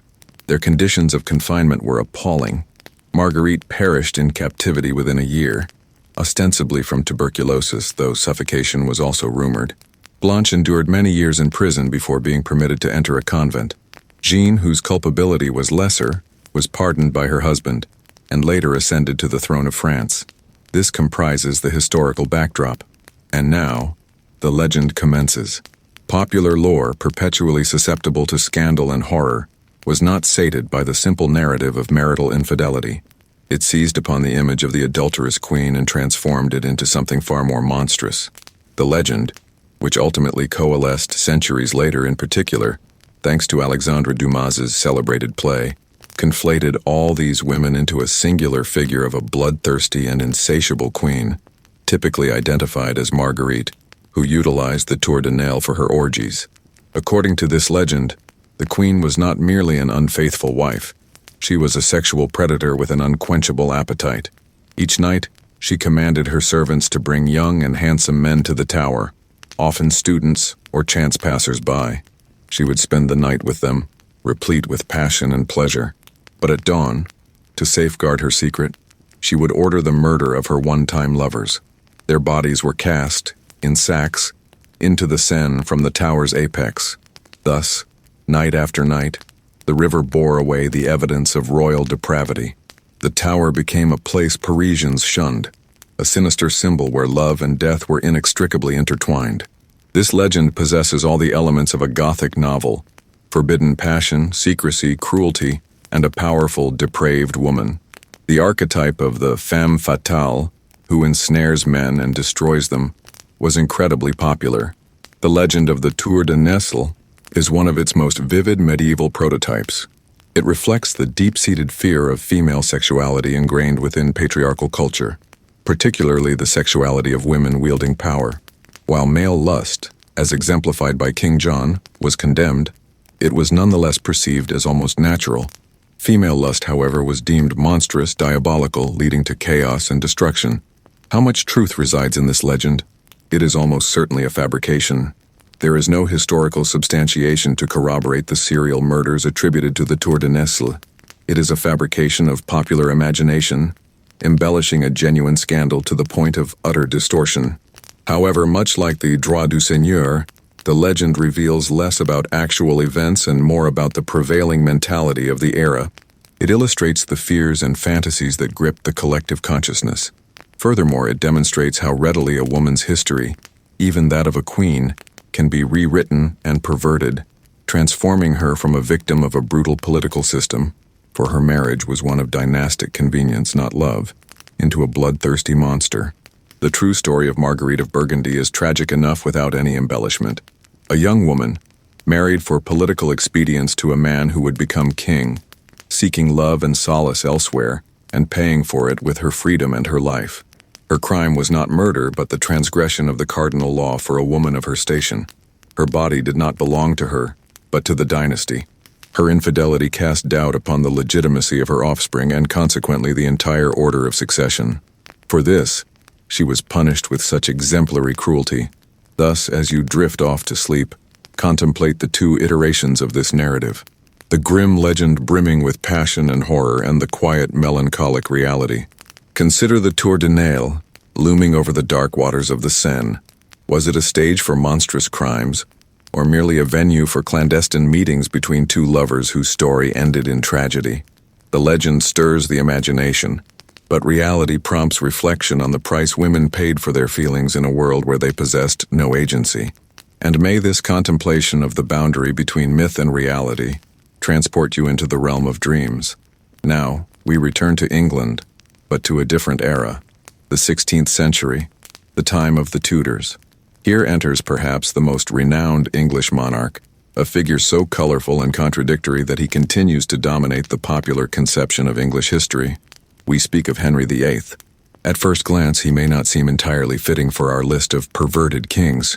He was not a sadist like Vlad the Impaler, nor a madman like Charles VI, and his sexual appetites, though considerable, were not as publicly scandalous as those of the Borgia popes. His perversion was of a different order. It was legal, theological, and psychological. This is a tale of how one man's desperate, almost maniacal desire for a male heir fractured a millennium of religious tradition, engendered a parliament-sanctioned tyranny, and birthed a state-sponsored engine of terror that devoured any perceived obstacle. When the youthful Henry VIII ascended the throne in 1509, he was the antithesis of the corpulent, suspicious tyrant we now envision. He was the golden prince of the Renaissance, tall, athletically built, handsome, well-educated, a gifted musician, and a munificent patron of the arts. He was married to Catherine of Aragon, a Spanish princess, and the widow of his older brother, and initially, their union appeared felicitous. However, as time wore on, a singular issue cast a pall over his reign: Catherine's inability to produce a healthy male heir. She bore several children, but most perished in infancy. The sole surviving offspring was a daughter, Mary. For Henry, whose Tudor dynasty was nascent and lacked secure foundations, the absence of a male heir was not merely a personal disappointment. It was a political catastrophe, threatening to plunge England back into the chaos of civil wars, akin to the Wars of the Roses, from which his father had so arduously extricated the nation. Gradually, his anxiety morphed into obsession. He convinced himself that his marriage was cursed by God. He found in the book of Leviticus in the Bible a verse that stated, "If a man shall take his brother's wife, it is an unclean thing. They shall be childless." He disregarded another verse from Deuteronomy, which conversely prescribed that a man should marry his brother's widow. Henry resolved that his marriage to Catherine was a sin, and the birth of his daughter Mary was not a blessing but a sign that God would not grant him sons from this union. By this juncture, he was ardently enamored of the young and ambitious lady-in-waiting Anne Boleyn, who, unlike his other mistresses, refused to become his concubine and demanded a crown. Thus commenced the king's great matter. Henry petitioned Pope Clement VII to annul his marriage to Catherine. Yet he encountered an insurmountable impediment. The Pope was under the complete sway of the Holy Roman Emperor Charles V, who was Catherine of Aragon's nephew. Charles V could not countenance such an indignity to his aunt. The Pope temporized, hoping the issue would somehow resolve itself. But Henry was not a man who accepted refusal. His desire had become a mania. If the father doesn't yield to his son's desires, the son will simply take what he wants. This, in essence, marks the genesis of his tyrannical trajectory. Propelled by advisors such as Thomas Cromwell and Thomas Cranmer, Henry arrived at a radical solution. If the mountain won't come to Muhammad, then Muhammad must become the mountain. If the Pope presented an impediment, then the Pope's authority within England must be eradicated. What began as a personal predicament for the king metastasized into a religious revolution. Leveraging a compliant parliament, Henry enacted a series of statutes that progressively severed ties with Rome. The culmination of these efforts was the Act of Supremacy of 1534, which proclaimed the king, rather than the Pope, as the supreme head of the Church of England. This was an act of unbridled hubris and will. Henry didn't merely amend the law, he fundamentally altered the very fabric of faith that had endured for a millennium. He positioned himself in the stead of God within his realm. And to cement this new reality, he required the apparatus of terror. Anyone who refused to acknowledge his supremacy was deemed a traitor. The Treason Act was passed, which stipulated the death penalty not only for actions against the king, but also for words. Silence, too, could be construed as treason. The victims of this nascent order included some of the most esteemed figures in England. Bishop John Fisher and Sir Thomas More, former chancellor and close confidant of the king, a humanist and the author of Utopia, were executed for refusing to take the oath and recognize the king as head of the church. Their transgression lay in the fact that their consciences forbade them from placing the king's will above what they perceived as God's will. Their execution sent shockwaves throughout Europe. It was a clear signal: no one was safe. If the king's closest friend and the most saintly bishop could lose their heads, what hope did the rest have? Concurrently, Henry, in dire need of funds for his wars and lavish lifestyle, orchestrated the dissolution of the monasteries. Hundreds of monasteries, abbeys, and priories, which had served as centers of learning, charity, and culture for centuries, were shuttered, their lands and wealth confiscated by the crown. This was an act of colossal cultural vandalism, justified by accusations of corruption and the moral turpitude of the monks. Thus, in pursuit of a son and a new wife, Henry metamorphosed from a golden prince into a suspicious, ruthless tyrant.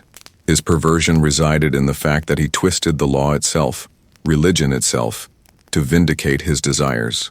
He constructed a system where his personal will became the supreme law, and the state, the instrument for its enforcement. He took Anne Boleyn as his wife, yet she too bore him naught but a daughter, Elizabeth. And when Anne failed to furnish him with a son and grew tiresome, he disposed of her by the selfsame means he had so deftly mastered, fabricated charges of treason, adultery, and incest, followed by a swift trial that condemned her to death. As you drift off to sleep, reflect upon this metamorphosis. Ponder how the personal obsession of a single individual can irrevocably alter the course of an entire nation's history. Consider the pervasive fear that must have gripped his court, where a single misspoken word could lead one to the scaffold.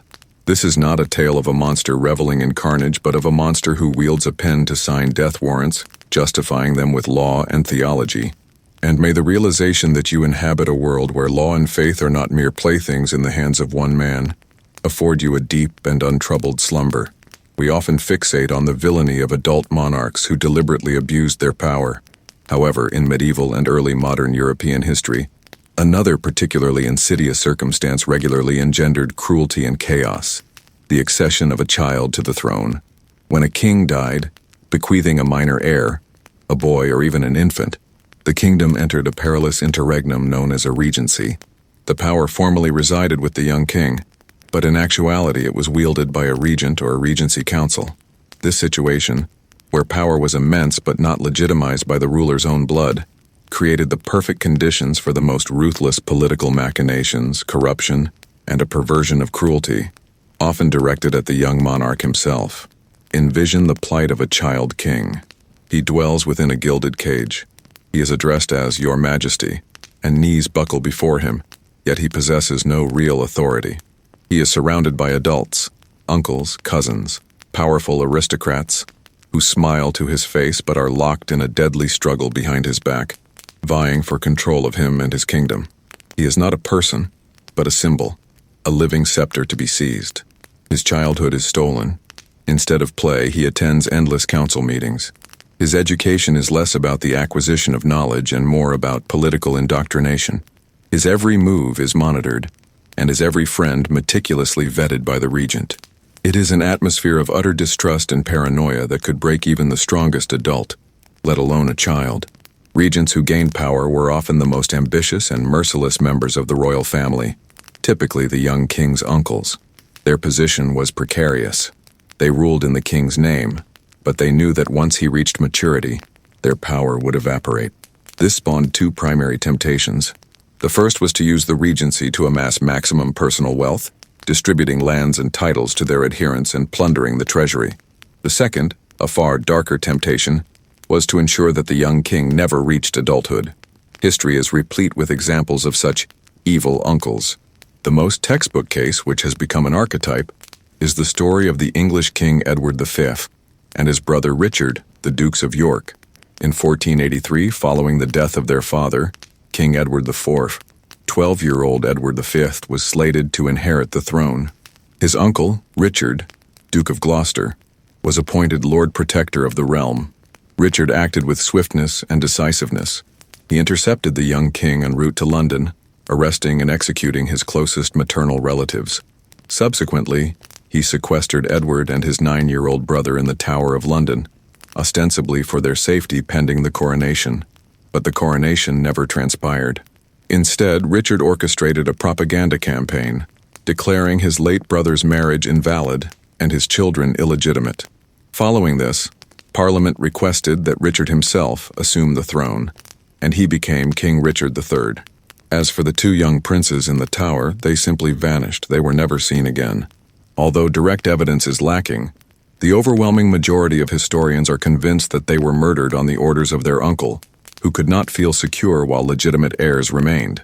This narrative, immortalized by Shakespeare, is the most dramatic example, but by no means the only one. In 16th century Russia, following the death of Grand Prince Vasily III, his 3-year-old son, the future Ivan the Terrible, ascended the throne. His childhood was marked by a vicious power struggle between the boyar clans of the Shuiskis and the Belskis. Young Ivan witnessed humiliation, violence, and murder. He and his brother were often kept in poverty, poorly fed and clothed, while the boyars plundered the treasury and feasted in the Kremlin chambers. He saw people from opposing factions beaten and murdered before his very eyes. This experience profoundly traumatized him, sowing in his soul the seeds of paranoia, distrust, and cruelty that would later sprout and yield terrifying consequences during his own reign. His depravity in adulthood was, to a large extent, born of the perverse cruelty and neglect he experienced in childhood at the hands of his regents. Sometimes the cruelty of the regents was not aimed at elimination, but at the corruption of the young monarch. If the king could not be killed, one could try to make him weak, dependent, and incapable of ruling. He could be deliberately habituated to drunkenness, gambling, and debauchery from a very young age. Young mistresses or lovers were foisted upon him, and his basest instincts were encouraged. The goal was simple. When the king came of age, he would be so consumed by his vices that he would not want to or be able to attend to state affairs, leaving the real power in the hands of the former regent who would become his all-powerful favorite. It was a form of psychological subjugation, a slow immolation of a child's spirit, all in the service of preserving dominion. Consequently, a regency period constituted one of the most perilous junctures for any kingdom. It laid bare the most predatory instincts of the aristocracy. A child upon the throne symbolized vulnerability, a power vacuum that each individual sought to usurp. This was an epoch wherein an uncle could transform into a murderer and a guardian into a corrupter.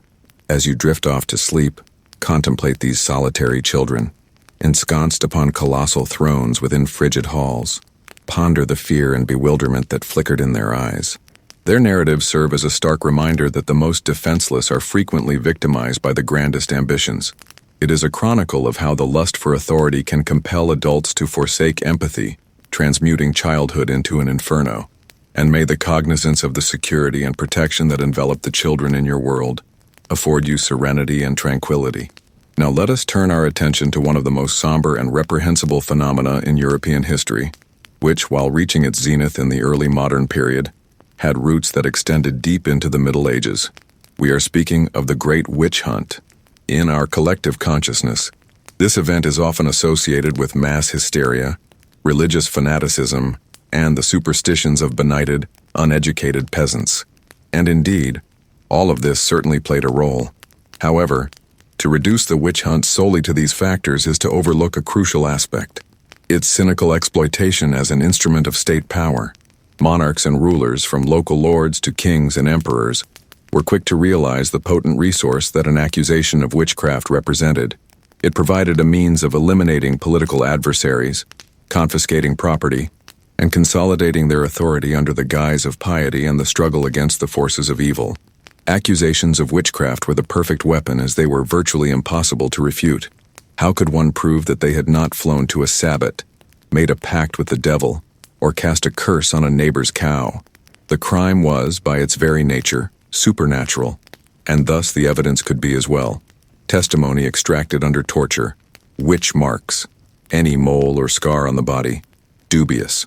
Trials by water, if one drowned they were innocent, if they floated they were a witch and must be burned. All of this was accepted by the courts as irrefutable evidence. This created a legal system in which the accused was presumed guilty, and an acquittal was nearly unattainable. One of the earliest and most striking examples of the political manipulation of witchcraft accusations was the affair of the Knights Templar, which we shall examine in greater detail later.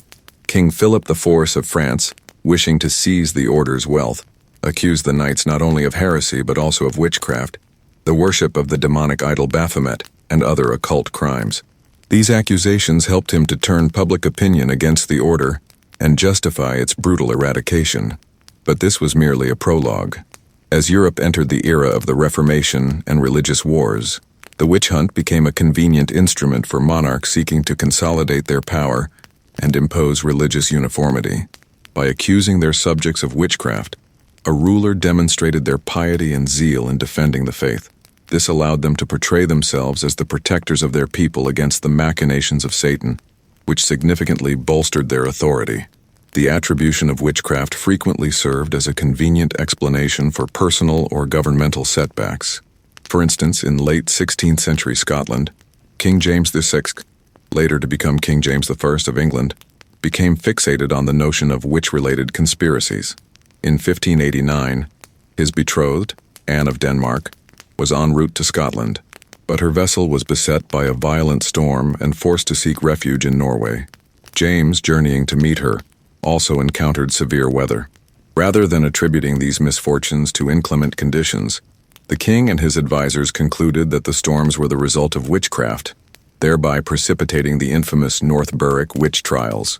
Hundreds of individuals, predominantly women, were apprehended and, under duress, confessed to having made pacts with the devil in order to capsize the royal ship. These proceedings provided James not only with scapegoats for his misfortunes, but also with the opportunity to eliminate certain political adversaries, notably the Earl of Bothwell, who was accused of heading a coven. James VI even authored his own treatise on demonology, which effectively served as a manual for witch hunters. Accusations of witchcraft also provided a facile means of eliminating undesirable women at court, particularly those who wielded influence or were embroiled in political machinations. When Henry VIII sought to rid himself of his second wife, Anne Boleyn, one of the fabricated charges levied against her was witchcraft. She was alleged to have bewitched the king into marrying her. Her purported sixth finger and bodily moles were presented as witch marks. Although the primary accusation was treason, the specter of witchcraft loomed over the entire trial, further demonizing her in the public eye. And of course, there was the financial dimension. The property of a condemned witch was typically confiscated. A portion was allocated to cover legal expenses. Yes, the victim bore the cost of her trial and execution, while the remainder was divided among the local lord, the church, and the state. In certain regions of Germany where witch hunts took on epidemic proportions, entire towns and villages were decimated, and their wealthiest citizens executed on charges of witchcraft, after which their assets were seized by the authorities. This transformed the witch hunt into a lucrative enterprise, a bloody engine for the redistribution of wealth. Consequently, the Great Witch Hunt was not merely an outburst of popular superstition. It was a multifaceted phenomenon, wherein religious trepidation commingled with political cynicism, and the battle for souls intertwined with the struggle for power and lucre. For monarchs and rulers, it served as a ubiquitous instrument, a means to eliminate adversaries, rationalize failures, project piety, and replenish the treasury. It was a perverted form of justice, wherein the very notion of fairness was inverted, and the most vulnerable members of society, elderly women, widows, healers, were scapegoated for the sins and ambitions of the powerful. As you drift off to sleep, contemplate this atmosphere of fear and suspicion. Ponder a world where any misfortune, from crop failure to a tempest at sea, could be attributed to a neighbor's malevolence. A world where the pronouncements of an informer and the delirious ravings of a tortured individual were valued above reason. And may the realization that you inhabit a world predicated on the principles of rationality and the presumption of innocence soothe your mind and usher you into a deep, tranquil slumber. Now, we journey eastward to lands that, in the 16th century, were only beginning to coalesce into a formidable empire. We find ourselves transported to the Muscovite state to dissect the genesis of one of history's most formidable and, arguably, psychologically unstable monarchs, Ivan IV, more commonly known as Ivan the Terrible. His lengthy reign was punctuated by both momentous achievements, such as the conquest of Kazan and Astrakhan, and the implementation of legal reforms, and periods of unimaginable terror known as the Oprichnina. To comprehend how the gatherer of Russian lands morphed into a paranoid tyrant who murdered his own son, we must delve into his childhood, a period we have previously touched upon. This formative period was so steeped in cruelty, humiliation, and fear that it was all but destined to engender a monster. Ivan ascended the throne in 1533 at the tender age of 3. His father, Vasily III, had passed away, and his mother, Elena Glinskaya, who became regent, was poisoned when Ivan was 8. From that moment onward, the young Grand Prince and his intellectually impaired brother Yuri were orphaned, becoming pawns in a brutal power struggle between the boyar clans, the Shuiskis, Belskis, and Glinskis. The experiences he endured during these years indelibly shaped his character and worldview. This was not merely neglect, it was systematic psychological abuse. Envision the Kremlin of that era.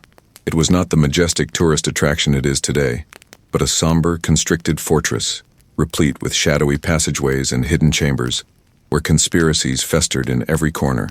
Young Ivan, nominally the ruler, was in actuality a prisoner within his own palace. The boyars who had seized power not only disregarded him, but also openly humiliated him.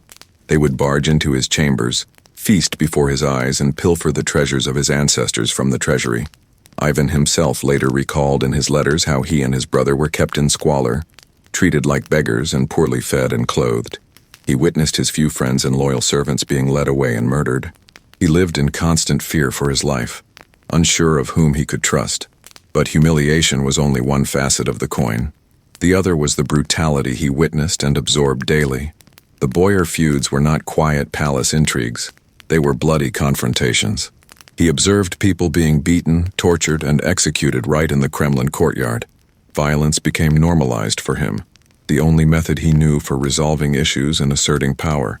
And very early on, he began to project this cruelty onto those weaker than himself. Evidence persists that the young Ivan derived a perverse pleasure from the torment of animals. He would hurl cats and dogs from the Kremlin's towering walls, observing their death throes. This marked his initial juvenile manifestation of power, a means of venting humiliation and impotence upon defenseless creatures. As he matured, his cruelty found new human targets.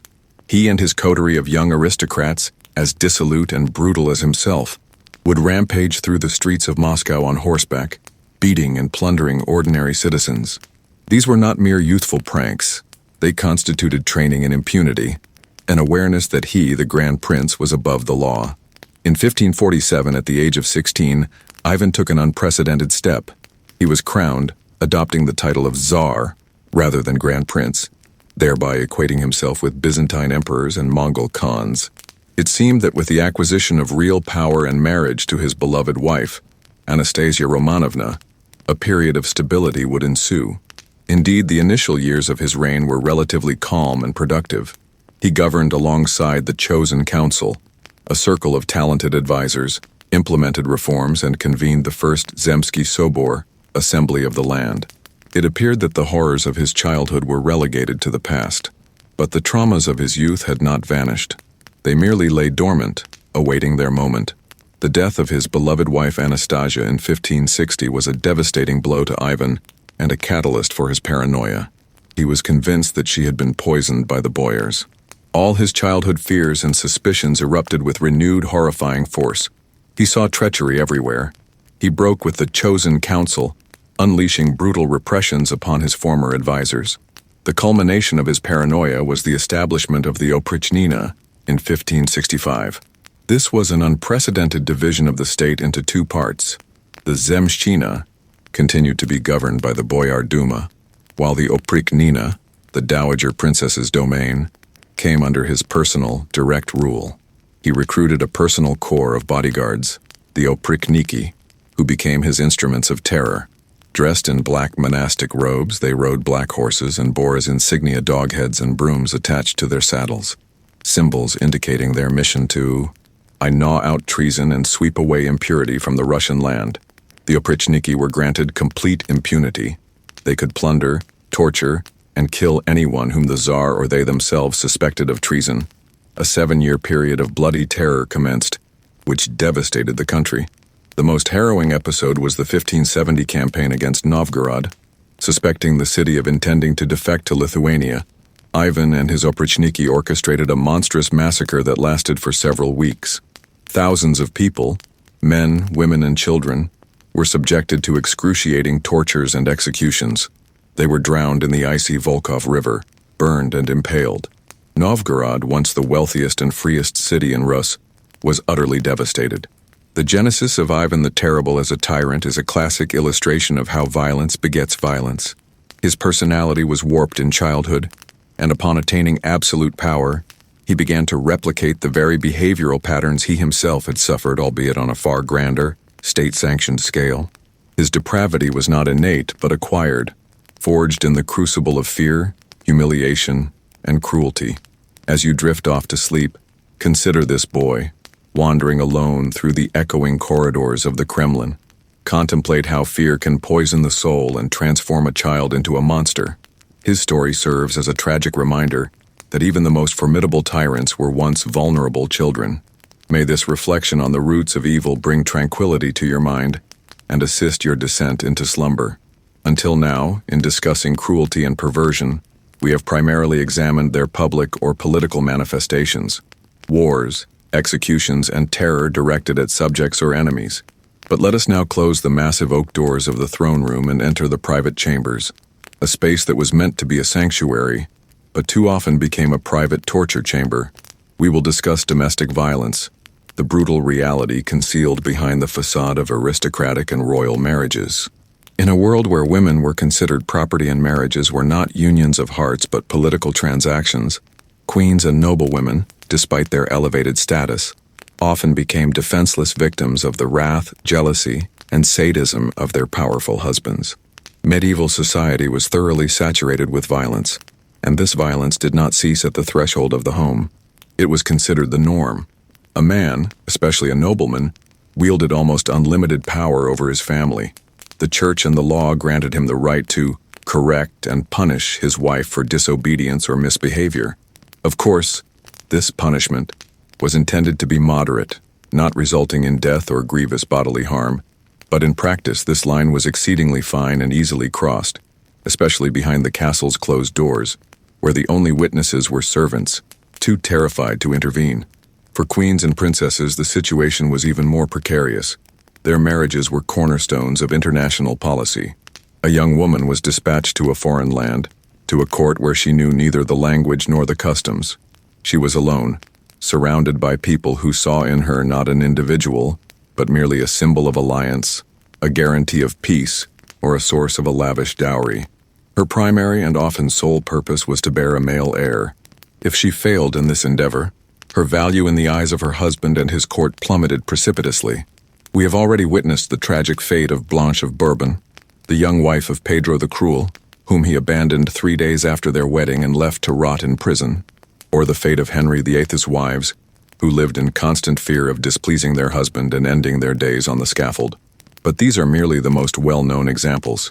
History is replete with less heralded, but no less tragic, tales. Consider the story of Ingeborg of Denmark, who lived in the 12th and 13th centuries. In 1193, she was married to the powerful King Philip II Augustus of France. For reasons unknown, immediately after their wedding night, Philip developed an inexplicable aversion to her. He immediately sought to annul the marriage, claiming they were too closely related, a specious pretext, and that he had been the victim of sorcery. When Ingeborg, who did not understand French, realized that she was to be rejected, she, according to a chronicler, began to cry out, "Rome! Rome!" invoking the protection of the Pope. The following 20 years of her life were transformed into a living hell. Philip held her captive in various castles and monasteries, under conditions akin to imprisonment. He starved her, humiliated her, and attempted to force her to enter a convent voluntarily. He even married another woman, for which he was excommunicated. Throughout all this, Ingeborg steadfastly refused to yield, insisting on her rights as queen. Only at the end of his reign, for political considerations, did Philip restore her to court, but their relationship never improved. 20 years of humiliation and isolation. Such was the price she paid for simply not being to her husband's liking.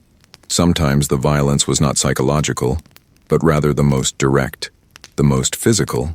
Kings, accustomed to the instantaneous fulfillment of their desires and the unbridled release of their ire, did not hesitate to lay hands upon their wives.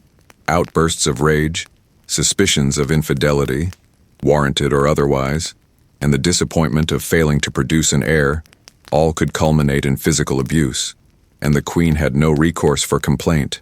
Her own family was distant, and even if they were to learn of the maltreatment, they were unlikely to initiate a war over a princess's bruises if the political alliance remained advantageous. Women suspected of disloyalty were especially vulnerable. We have already witnessed the barbarous retribution inflicted upon Margaret of Burgundy and her unfortunate companions, but even a mere rumor was sufficient to shatter a woman's life. In a world where the legitimacy of heirs reigned supreme, a woman's honor was not a private matter, but a question of paramount state importance, and a husband whose honor had been besmirched might resort to extreme measures to wash away the shame. Even when a marriage was relatively felicitous, a woman lived under constant duress. The perils of childbirth in that era were immense. Every pregnancy was a life-threatening gamble. Catherine of Aragon, the first wife of Henry VIII, endured at least 6 pregnancies, yet only 1 child survived. One can only imagine her physical and emotional exhaustion, compounded by her husband's growing displeasure. Her body became the battleground for the dynasty's future. Thus, the life of a noblewoman or queen within a medieval castle was far removed from a fairy tale idyll. Beneath the opulent tapestries and costly gowns lurked fear, loneliness, and the perpetual threat of violence. Their bodies and their destinies were commodities in the political marketplace. Their perversion, if it existed at all, most often lay in their being the objects of their husbands' depraved desires and cruelty, compelled to endure their fate in silence. As you drift to sleep, consider these women, imprisoned within the stone walls of castles that served as both palaces and prisons. Contemplate the stillness of their chambers, filled with unspoken suffering and suppressed tears. Their stories serve as a poignant reminder that power and wealth do not invariably bring happiness or security, particularly in a world where one is not born into the right body. And may the realization of your own freedom and dignity bring you profound and untroubled peace.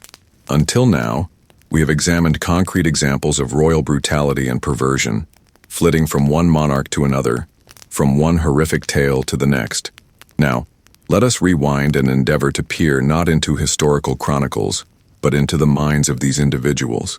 Let us contemplate the very phenomenon of absolute power from a psychological perspective. What transpires within the human psyche when all external constraints are lifted? What is the psychological portrait of a person who, from birth, knows that their will is law and their desires are sacrosanct? By examining the lives of these monarchs, we can observe how unbridled authority acts as a slow, yet certain poison, deforming the personality, eroding empathy, and blurring the lines between reality and fantasy. One of the initial and most conspicuous consequences of absolute power is the development of narcissism in its most extreme, pathological form. The average person, in the course of maturation, is continually confronted with reality, which calibrates their sense of self-importance. We are told no. We experience setbacks. We learn to consider the desires and needs of others. For the hereditary prince, the future absolute monarch, this process is disrupted. From earliest childhood, he is surrounded by an environment that validates his exceptionalism. Everyone around him, from servants to the highest aristocrats, bows to him, flatters him, fulfills his slightest whims. The world becomes a mirror, reflecting only his own magnificence. As a result, a healthy self-esteem fails to develop in such an individual. In its place arises a grandiose yet fragile ego. He believes in his infallibility, in his divine right. Any criticism, any disagreement, any obstacle in the path of his desires is perceived not as a common part of life, but as a personal affront, as an act of sacrilege. Consider Henry VIII. When the Pope refused to annul his marriage, he did not accept it, as another ruler would have. He perceived it as a challenge to his omnipotence and, to prove his point, severed ties with Rome and declared himself head of the Church. His will had to be done, even if it meant overturning the entire world. The second inevitable consequence is the atrophy of empathy.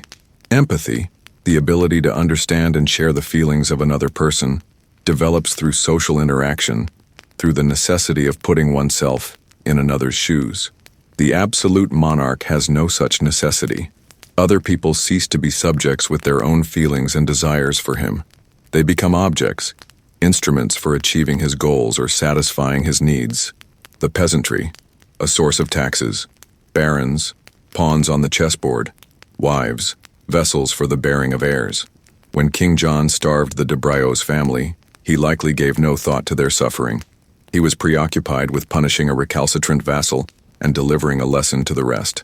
When Vlad the Impaler impaled thousands, he saw not suffering individuals but rather the raw material for his forest of horrors, designed to instill fear in the enemy. People are transformed into abstractions, into functions. A third facet is paranoia. Life at the pinnacle of power is a life of solitude. An absolute monarch cannot have true friends because any friendship is tainted by the imbalance of power. He cannot fully trust anyone because everyone surrounding him wants something: favor, money, power. Every flatterer can prove to be a traitor. Every advisor may pursue their own agenda. This constant suspicion, exacerbated by genuine conspiracies which did indeed occur, can, over time, develop into full-blown paranoia. We witnessed this with Ivan the Terrible, whose childhood traumas morphed him into an adult tyrant who perceived betrayal at every turn. He created the oprichnina as a tool to combat imaginary enemies, and this instrument took on a life of its own, devouring the country. Finally, absolute power obliterates the boundary between reality and fantasy. When your every whim is fulfilled, when there is no one to tell you that your ideas are mad or immoral, you begin to lose touch with reality. Your inner world, your fantasies, fears, and desires are projected onto the external world and become reality for everyone else. If King Charles II believes he is made of glass, the entire court is compelled to behave as if he truly were. If King Ludwig II of Bavaria, though he lived later, he serves as an excellent example, desires to build a fairy tale castle, the treasury is emptied to bring his fantasy to fruition in stone. The world ceases to be objective reality and becomes a stage for the monarch's personal drama. Thus, the psychological legacy of absolute power is often a crippled, deformed personality. It is an individual afflicted by narcissistic personality disorder, incapable of empathy, consumed by paranoia, and living in a world of their own fantasies. And the most frightening aspect is that their personal pathologies become state policy, and their inner demons break loose and begin to torment entire nations. These kings were not merely evil. Many among them were deeply afflicted, psychologically compromised individuals, whom the system they inhabited did not heal but, conversely, maimed, entrusting them with absolute power over the destinies of millions. As you drift off to sleep, contemplate this psychological burden. Consider the weight of the crown, which not only adorns but also oppresses, warping the soul of the wearer. Ponder the solitude at the apex, a world devoid of friends, trust, or love. And may the realization of the value of human connection, empathy, and the limitations that define our humanity bring you serenity and a deep, untroubled sleep. In our journey through the shadowy corridors of medieval power, we consistently encounter a single, formidable force, present in every narrative, sometimes as a check, sometimes as a justification, and occasionally as an active participant in the darkest deeds. This force is the Church. In an era when religion permeated every aspect of life, from birth to death, the relationship between the secular authority of kings and the spiritual authority of popes, bishops, and priests was incredibly intricate and multifaceted. The Church served simultaneously as the monarch's conscience and his instrument.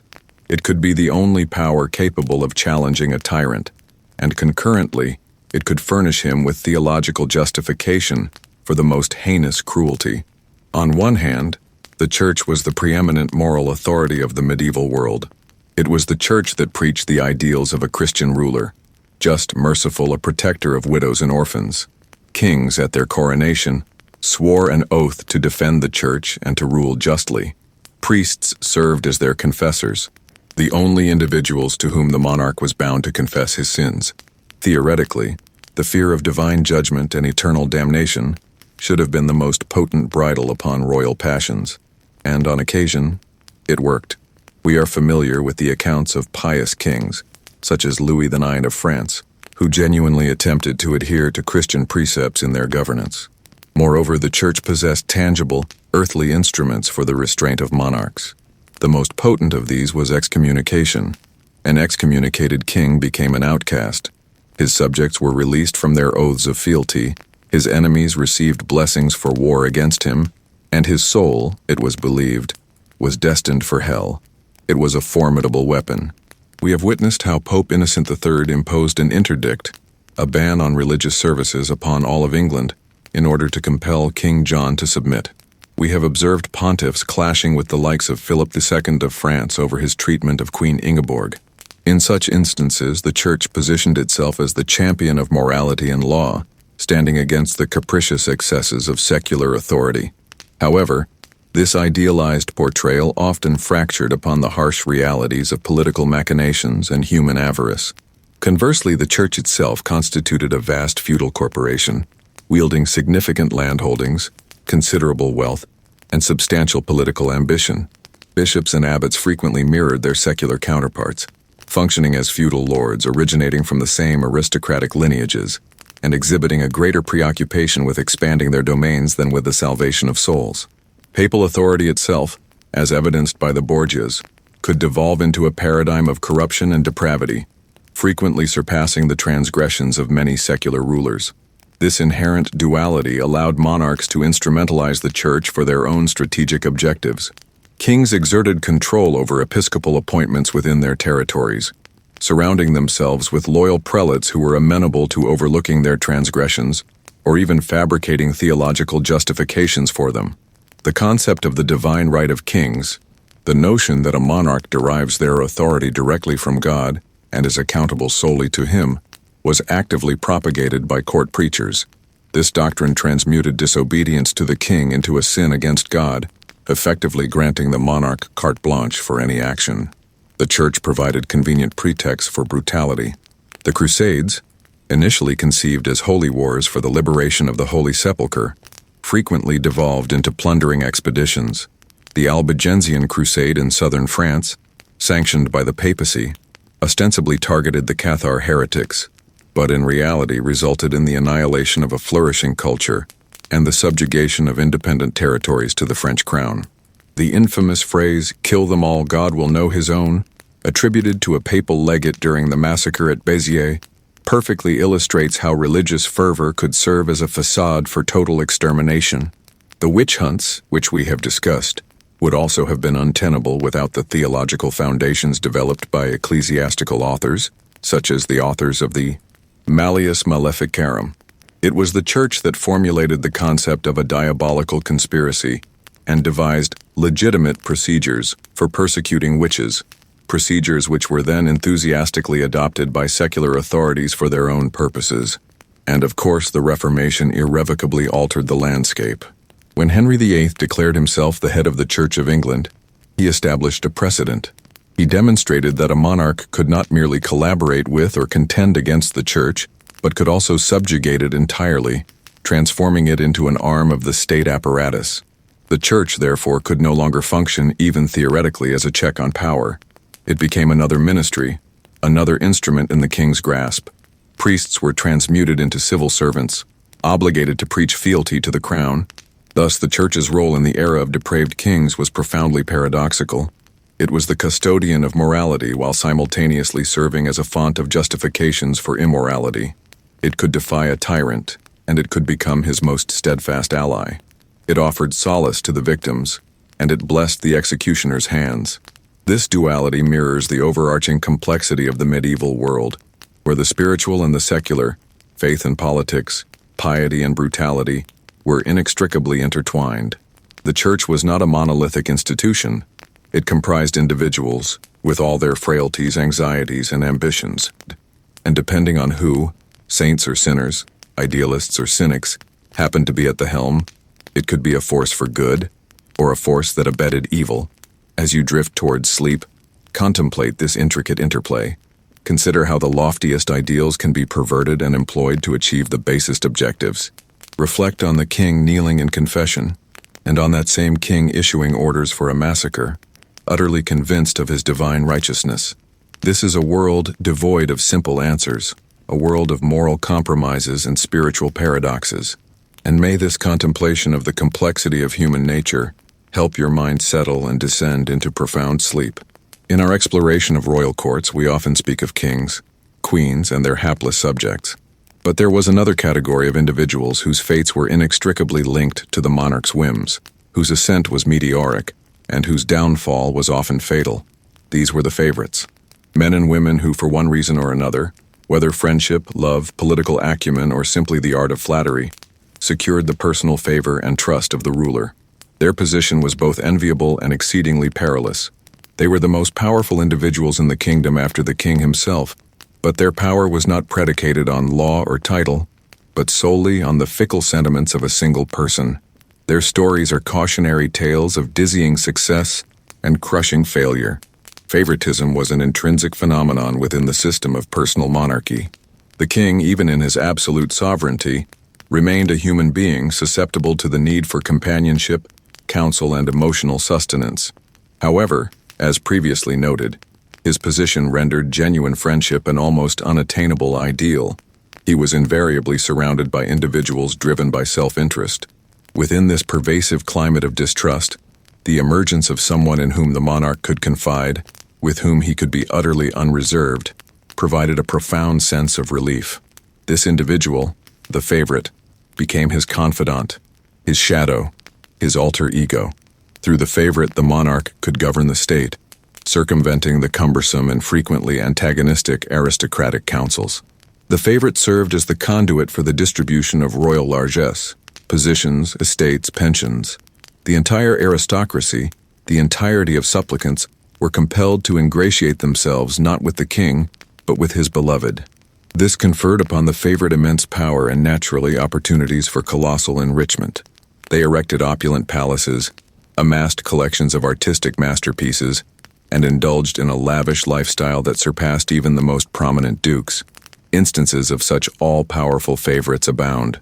In England, we witnessed Piers Gaveston and Hugh Despencer during the reign of Edward II, whose closeness to the king and arrogance culminated in civil war and their own brutal executions.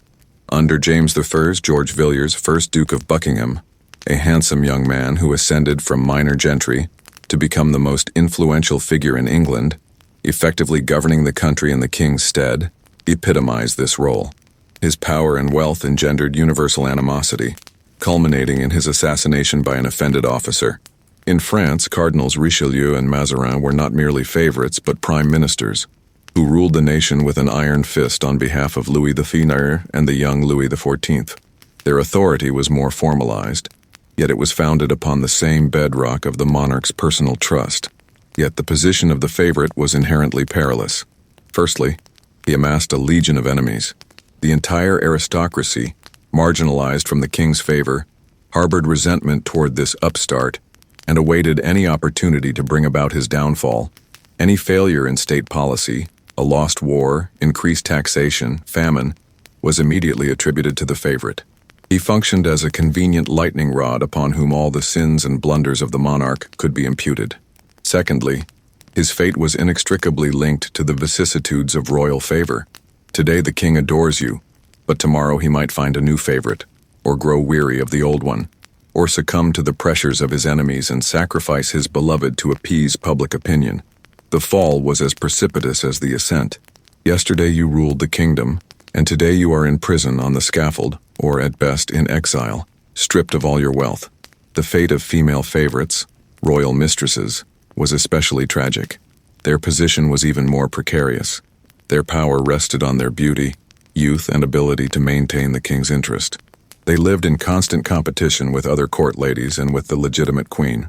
Their children, even if beloved by the king, were considered illegitimate and often lacked rights. The most well-known story of this kind is the fate of Anne Boleyn. She began as a favorite, but her ambitions extended further. She wanted to be queen. She achieved her goal, but the price was immense.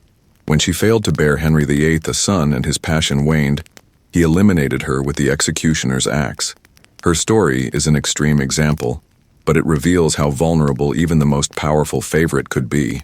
Another example is Diane de Poitiers, the favorite of French King Henry II.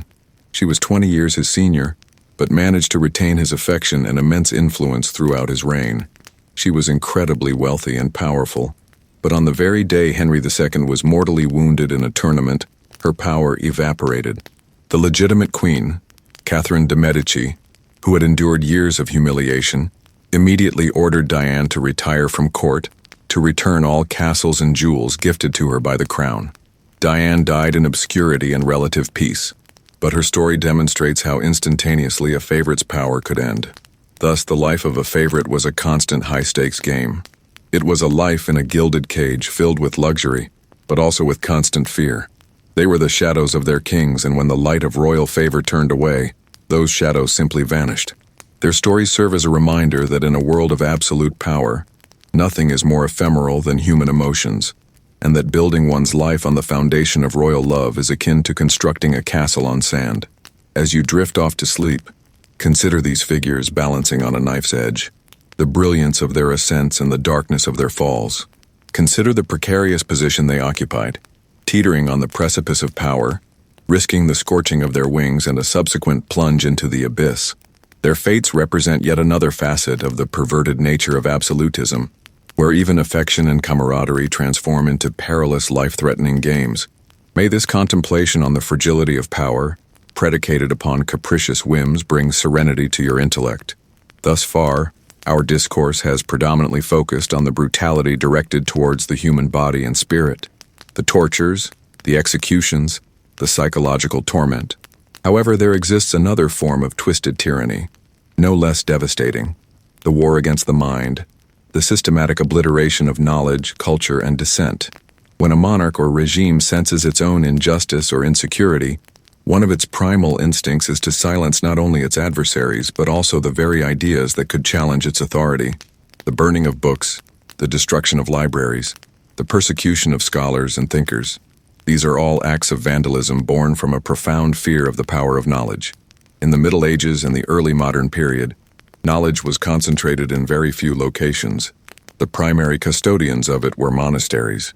Within their scriptoria, monks painstakingly transcribed by hand not only the Bible and the writings of the Church Fathers, but also the works of ancient authors, philosophers, poets, scientists.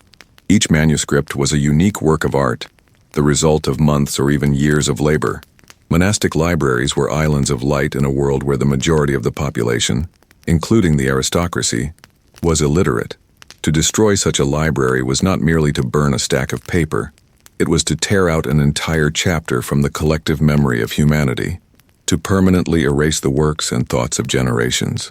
One of the most extensive acts of such cultural vandalism was the dissolution of the monasteries in England under Henry VIII. Although the king's primary objective was the confiscation of monastic wealth, a catastrophic destruction of cultural heritage was a collateral effect. The royal commissioners, dispatched to assess and close the monasteries, were often ignorant and avaricious individuals. They held no interest in priceless manuscripts. Ancient manuscripts were burned to heat rooms or to extract precious metals from their bindings. Pages of parchment were used to wrap goods or to polish shoes. One contemporary lamented seeing entire ships laden with manuscripts being shipped abroad, not as books but as waste paper, for sale to soap makers and bookbinders. Centuries of accumulated knowledge, housed within hundreds of libraries, were obliterated within a mere few years. The works of Anglo-Saxon authors, chronicles, scientific treatises, much was irrevocably lost. It was a lobotomy performed upon England's national memory. At times, the destruction of knowledge served as a deliberate policy, strategically employed to suppress a specific culture.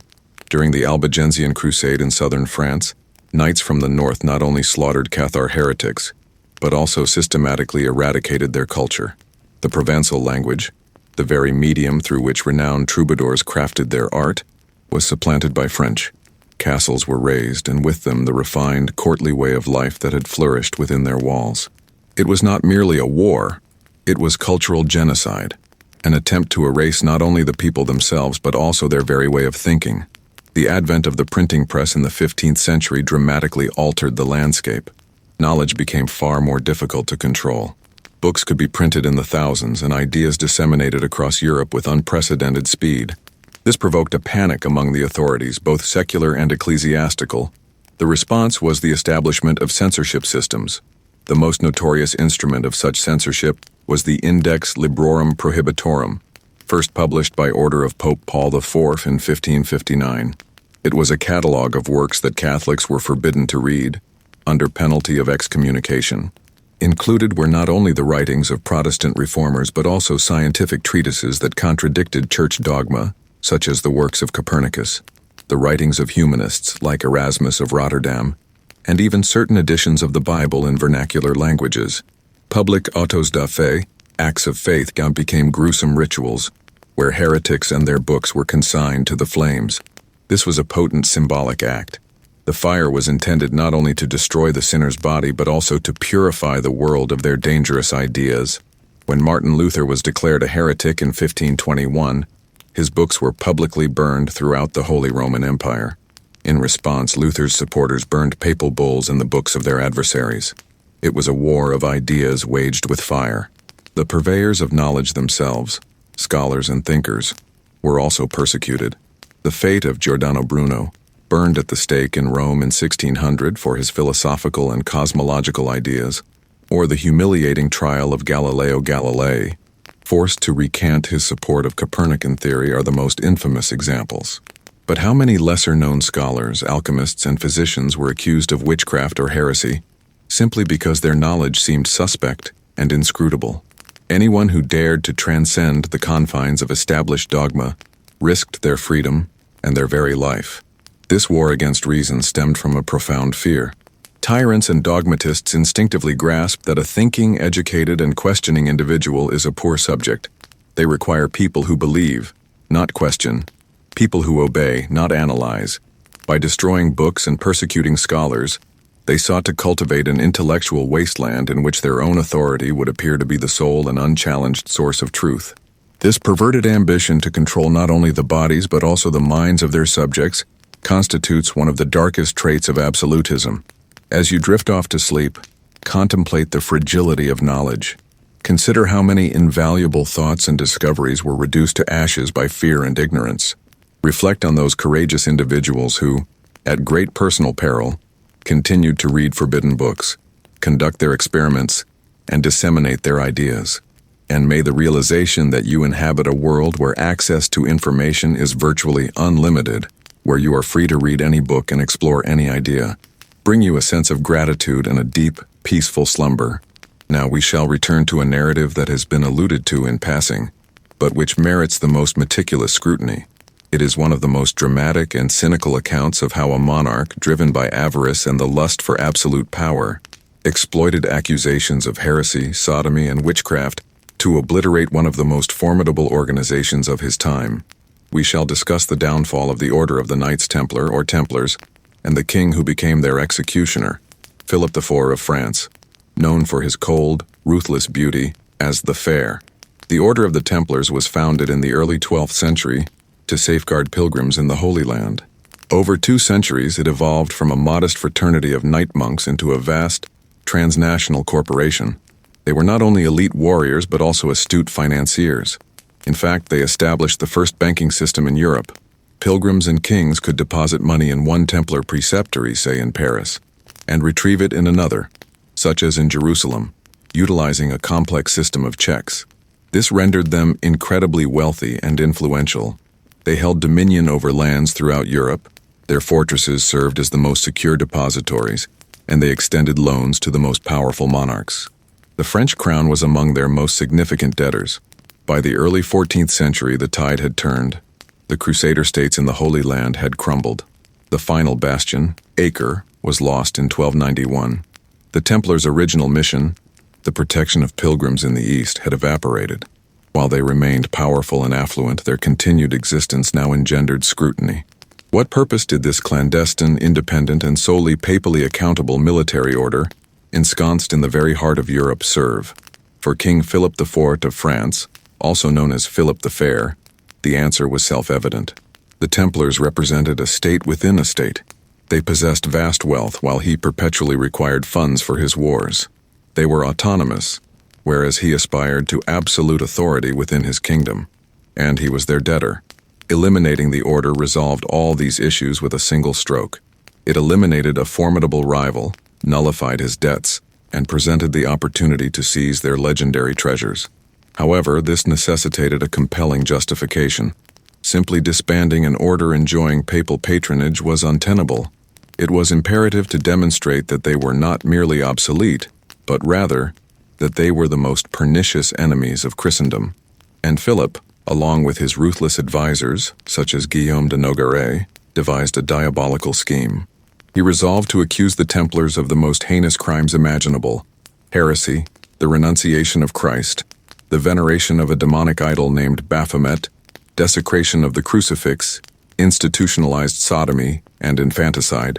This was a compendium of standard accusations levied against heretics at the time, but applying them to an entire knightly order, which for 2 centuries had been considered a bulwark of faith, was an unprecedented act of audacity. On Friday, October 13th, 1307, a date according to one interpretation that spawned the superstition surrounding Friday the 13th, coordinated arrests were carried out across France. Thousands of Templars, from Grand Master Jacques de Molay to the humble serving brothers, were seized and incarcerated. Interrogations commenced immediately, conducted not by ecclesiastical inquisitors but by royal agents. Torture served as the primary instrument of investigation. Imagine a knight who had dedicated his life to combat and prayer, suddenly subjected to the rack. His joints were dislocated, his feet burned over fire, and he was asked the following questions. Did you renounce Christ? Did you spit upon the crucifix? Did you worship a bearded head? Did you participate in homosexual rituals? Under unbearable agony, the majority of the knights confessed to everything that was demanded of them. These confessions, extracted under torture, became evidence of the order's guilt. Pope Clement V, himself French and under significant pressure from Philip, initially attempted to protest and take control of the investigation, but it was too late. Philip launched a powerful propaganda campaign, disseminating the Templars' confessions and turning public opinion against them.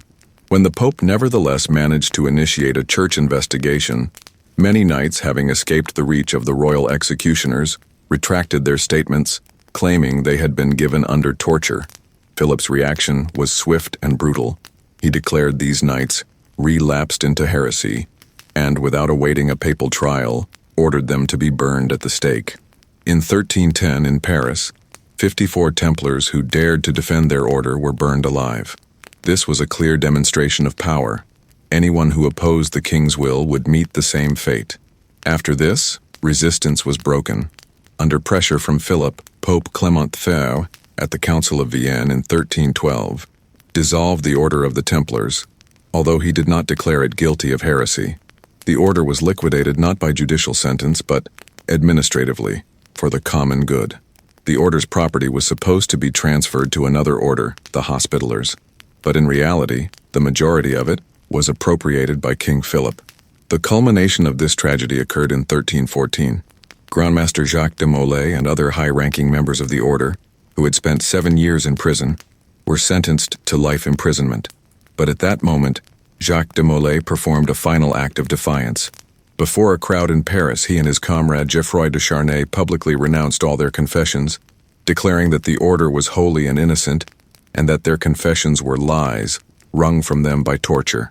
Enraged, Philip ordered them to be burned at the stake that very evening as unrepentant heretics.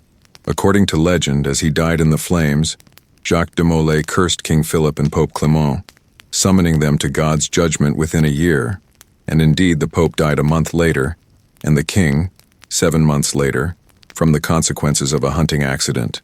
The history of the Knights Templar stands as a textbook illustration of how the corrupted will of a single monarch, bolstered by the state apparatus of violence and propaganda, can dismantle a formidable organization, pervert justice, and rewrite history. This was not a battle against heresy, but a cold, calculated act of state-sponsored plunder, disguised as piety. As you drift off to sleep, consider these knights in their white mantles emblazoned with red crosses. Contemplate their transformation from heroes of renown to heretics of ignominy. Ponder the potency of falsehood when wielded by power. Their story serves as a grim reminder that even the most powerful and affluent are not immune to tyranny, when law ceases to be a shield for the innocent and becomes a sword in the hands of a despot. May this contemplation of the fragility of truth lull you into a deep, untroubled sleep. In our journey through the darkest corners of medieval history, we frequently encounter brutality born of ambition, avarice, or political calculation. Yet there existed another form of cruelty, More commonplace, yet no less horrifying, the cruelty directed towards those deemed other, those who failed to conform to the prevailing standards of normality. We shall delve into the treatment of individuals with physical and mental differences, examining how medieval society perceived and interacted with those we today recognize as people with disabilities. Their fate was among the most lamentable, a confluence of fear, superstition, derision, and utter neglect. The medieval mind struggled to comprehend contingency. When misfortune struck, whether illness, deformity, or madness, individuals sought the cause not in nature but in the supernatural. The birth of a child with a physical anomaly, such as extra digits, a cleft lip, or fused limbs, was often interpreted as an omen. It might signify divine wrath for the parent's sins, or worse still, the intervention of diabolical forces. Such a child could be deemed a changeling, a grotesque creature left by fairies or demons in place of the authentic, healthy infant. At best, the child might be abandoned to die. At worst, they could be murdered, under the belief that one was ridding themselves of an abomination. Those who survived led a wretched existence. They were condemned to a life on the margins of society. Without any system of social support, their only means of survival often became begging. Towns and villages teemed with cripples, the blind, and individuals afflicted with malformed limbs, all imploring alms at church porches. On one hand, bestowing charity upon a disabled person was deemed a pious act, a means of accruing salvation for one's soul. On the other hand, these very individuals elicited a mixture of pity and revulsion. Yet occasionally, their otherness could be commodified. As previously alluded to, royal and aristocratic courts cultivated a perverse predilection for collecting individuals of unusual appearance. Dwarves and midgets were particularly prized, often maintained at court as jesters or living toys. While they were adorned in expensive garments, their role was inherently demeaning. They were compelled to entertain their masters, frequently coerced into participating in humiliating performances, fighting each other or animals. Queen Henrietta Maria, the consort of England's King Charles I, received as a gift a pie from which a dwarf named Geoffrey Hudson emerged.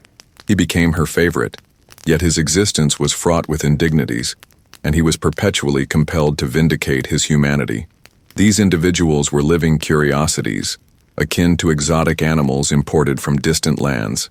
Their humanity was negated. The fate of individuals with mental illnesses was even more dire. In a world devoid of the concept of psychiatry, madness was also attributed to supernatural causes. It was believed that a demon had possessed the individual. Consequently, treatment was not medical, but religious or punitive. The possessed were subjected to attempts at healing through exorcism, prayers, and pilgrimages to sacred sites. However, if these measures proved futile, they might be subjected to brutal procedures designed to exorcise the demon. They were beaten, starved, and doused with icy water. Those deemed violent or dangerous faced a horrific destiny. They were confined to cellars, chained in sheds. The first lunatic asylums began to appear in cities, but these were not therapeutic institutions, but rather prisons. The most notorious of these was St. Mary of Bethlehem Hospital in London, whose name eventually became corrupted to Bedlam, a word synonymous with chaos and insanity. The conditions within Bedlam were atrocious. Patients were kept in chains, in filth and cold, poorly fed, and regularly subjected to beatings. However, the most depraved aspect of Bedlam was its emergence as a popular form of entertainment for Londoners. For a small fee, anyone could enter and gawk at the madmen as if they were beasts in a menagerie. To deride their conduct, to taunt them, to observe their suffering, all of this was considered a permissible form of amusement. Even those whose peculiarities were not so pronounced, such as individuals afflicted with epilepsy, the falling sickness, elicited fear and suspicion. A seizure accompanied by convulsions and loss of consciousness was perceived as a definitive sign of possession. This attitude towards the other reveals a society obsessed with the concept of order, divine, social, and physical. Anything that deviated from this order was perceived as a threat, as a manifestation of chaos that needed to be either expelled, isolated, or transformed into a humiliating spectacle. There was no comprehension that physical and psychological differences were part of the natural diversity of humankind. Instead of compassion and assistance, these individuals received fear, ridicule, and brutality. Their suffering was invisible to society, and their lives devalued. As you drift off to sleep, consider these forgotten victims of history. Consider the people whose sole fault was being born different. Ponder the silence of their isolation, the pain of their humiliation. Their story serves as a reminder of how easily cruelty can be masked as normalcy, and how crucial it is to see the human being beyond their appearance or diagnosis. And may the realization of the value of compassion and acceptance in your own world bring you profound and serene peace. In our modern perception, shaped by chivalric romances and Hollywood films, medieval warfare is often presented as something noble and picturesque. We envision shining knights in armor, battling for honor and glory, tournaments, and beautiful ladies waving handkerchiefs from balconies.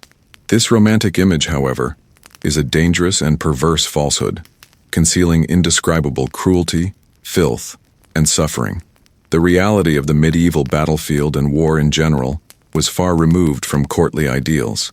It was a bloody, chaotic, and ruthless enterprise, where human life was worth virtually nothing.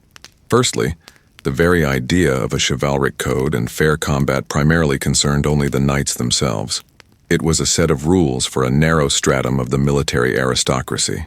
It did not extend to the commoners, the infantrymen, the archers, and certainly not to the civilian population. A knight might show mercy to another knight, taking him prisoner for ransom, but he could, without the slightest hesitation, slaughter thousands of peasants or townspeople who resisted him. The war was waged not only by armies, but also against the civilian population. One of the most prevalent military tactics was the so-called chevauchée, a devastating raid across enemy territory. The objective was not so much to engage the enemy army in battle, but rather to utterly lay waste to its lands. The army would traverse villages, incinerating homes and crops, driving off livestock, slaughtering men, and violating women. It was a form of economic warfare designed to cripple the enemy's resources and demoralize its populace. For peasants who survived such a raid, it signified a slow death by starvation in the winter. The battlefield itself was a place of unspeakable horror. Imagine the pandemonium of hand-to-hand combat. This was no elegant fencing. It was a crush, where thousands of individuals in a confined space sought to kill each other by any means available. The air was thick with the screams of the wounded, the clang of steel and the crunch of breaking bones. The ground transformed into a bloody morass, slick with gore and viscera. A knight who fell from his horse was virtually defenseless. His heavy armor prevented him from rising quickly, and he could easily be dispatched by infantrymen armed with daggers or warhammers, which would pierce the gaps in the armor or shatter helmets. The injuries sustained in battle were horrific. Medieval medicine was impotent against most of them. Any deep wound, particularly to the abdomen, was virtually a death sentence. There were no antibiotics, and blood poisoning was commonplace. The only means of halting the bleeding from a shattered limb was amputation, performed without anesthesia, using a saw heated over a fire. The chances of surviving such an operation were minimal. The wounded, left on the battlefield after the fighting, met a slow and agonizing demise from blood loss, shock, or thirst. Often scavengers would scour the field, finishing off the wounded to plunder their armor, weapons, or clothing. Weapons were crafted to inflict maximum damage. Two-handed swords, battle axes, and polearms could cleave a man in two. Maces and morning stars were designed to crush bones and breach armor. But perhaps the most terrifying ranged weapon was the English longbow. Its arrows, launched by a skilled archer, could pierce chainmail and even plate armor. At the Battle of Agincourt in 1415, the French knights, charging the English positions, were met with a veritable downpour of arrows. Chroniclers describe how the sky darkened with them. Thousands of knights and their horses were killed or wounded before they could even reach the enemy. They tumbled over each other, forming mountains of human and animal bodies, ensnaring and extinguishing those who followed. The siege of a castle or city was yet another form of slow, agonizing warfare. The besiegers employed catapults and trebuchets, which hurled not only enormous stones but also far more insidious projectiles. To induce epidemics within the besieged city, they would hurl corpses of humans and animals, the heads of executed prisoners, or even barrels of filth. For the defenders, this signified months of starvation, disease, and perpetual dread. As food dwindled, people consumed rats, dogs, cats, and sometimes even resorted to cannibalism. If the city was ultimately stormed, a massacre awaited. By the unwritten laws of war, a city that resisted was given over to the soldiers for 3 days of plunder. This was a license for murder, violence, and looting. Thus, the romantic aura surrounding medieval warfare is nothing more than propaganda, crafted by the aristocrats themselves to justify their existence and their brutal way of life. For the vast majority of participants and victims, war was hell on earth. It was a perverted reality where valor often meant ruthlessness, and glory was measured in the quantity of blood spilled. It was an era when peace was merely a brief respite between wars, and human life was fragile and cheap. As you drift off to sleep, discard those false images of noble knights. Envision the reality: the filth, the blood, the fear, and the pain. Imagine the cries of the wounded, the weeping of widows and orphans. Ponder how twisted the very idea of glorifying war is, and may the realization that you live in a world where even the most bitter conflicts are regulated by conventions, where doctors without borders and red crosses exist, bring peace to your mind and help you to sink into a deep, serene slumber. Throughout our narrative, we have explored political intrigues, psychological portraits, and historical events. But now let us pause for a moment and try to engage not only our minds but also our senses. Let us attempt to imagine what it was like, not just to know, but to physically experience life at the court of a tyrannical monarch. What was the sensory atmosphere of the castle where a mad, cruel, or paranoid king reigned? What were the smells, the sounds, and the sensations in a world steeped in fear? For fear is not merely an abstract emotion. It has its physical embodiment. It alters how people move, speak, and even breathe. Let us begin with sounds. Imagine a tyrant king's castle, such as Ivan the Terrible's in his Alexandrovskaya Sloboda or King John's in Windsor. At first glance, it might appear deceptively tranquil, but this is not the silence of serenity, but the silence of tension. People speak in whispers. Laughter is rare and muffled. Everyone strives to move silently, to glide along the wall so as not to attract attention. A sudden loud sound, a dropped plate, a creaking door, a too loud cough, causes everyone to flinch. In this oppressive quiet, any sound emanating from the monarch himself takes on immense significance. His heavy footsteps in the corridor make hearts stop. His voice, even when speaking calmly, cuts through the silence like a knife. And his shout, his outburst of fury, is the sound of pure terror, paralyzing all who hear it. To this strained silence are added other, more sinister sounds. From the cellars, where the torture chambers are located, muffled groans or screams might emanate. In the courtyard, the shrieks of a person being publicly flogged might be heard. These sounds are a constant reminder of what awaits anyone who incurs the ruler's displeasure. They weave themselves into the soundscape of the castle, becoming as much a part of it as the chiming of the clock or the cawing of ravens on the towers. Now, about the smells. Medieval castles in general were not paragons of cleanliness. To the ordinary smells of unwashed bodies, smoke from hearths, rotting straw on the floor, and waste from cesspits, were added the specific aromas of fear. Fear itself has a smell, the sharp, acrid smell of cold sweat.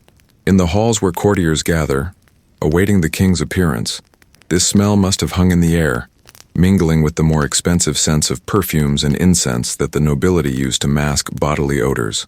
Furthermore, there were the smells of violence, the smell of fresh blood after another execution in the courtyard, the nauseating, cloying smell of rotting bodies if the heads of the executed, as was customary, were displayed on poles on the castle walls, the smell of burnt meat and hair after being burned at the stake. These smells permeated the stone, the wood, and the very atmosphere of the place, serving as an olfactory memorial to the regime's cruelty. Consider the visual sensations. The tyrant's world is a world of shadows and stark contrasts. Long, dark corridors lit only by rare torches create the feeling of a labyrinth from which there is no escape. In these corridors, it is easy to hide, but just as easy to be ambushed. Shadows dance on the walls, transforming familiar objects into something menacing. The gaze of every courtier is perpetually in motion, appraising the environment, seeking out potential enemies or spies. Individuals avoid direct eye contact, especially with the monarch himself. Lowering one's gaze, appearing inconspicuous. This is the primary survival strategy. The color palette of such a court can also be specific. Consider Ivan the Terrible's oprichniki, clad entirely in black like monks. This color choice was no accident. black is the color of night, death, renunciation of the world. An army of black riders, sweeping across the land, was a potent visual symbol of terror. Conversely, the monarch himself might dress in vibrant, lavish attire, accentuating his status and the contrast between him, the source of light and power, and the gray, frightened mass of his subjects. Finally, tactile sensations. In an atmosphere of fear, the very perception of space changes. It becomes sticky, claustrophobic. It seems as though the walls are closing in. The touch of another person can provoke alarm. A handshake may not be a sign of friendship, but a way to assess if your hand trembles with fear. The cold stone of the walls, the rough fabric of clothing, the weight of weapons on the belt, all of this constantly reminds one of the harsh reality. Imagine the sensation of cold steel as a guard places a hand on your shoulder, or the rough rope binding your wrists. Life at a tyrant's court is a sensory overload of fear.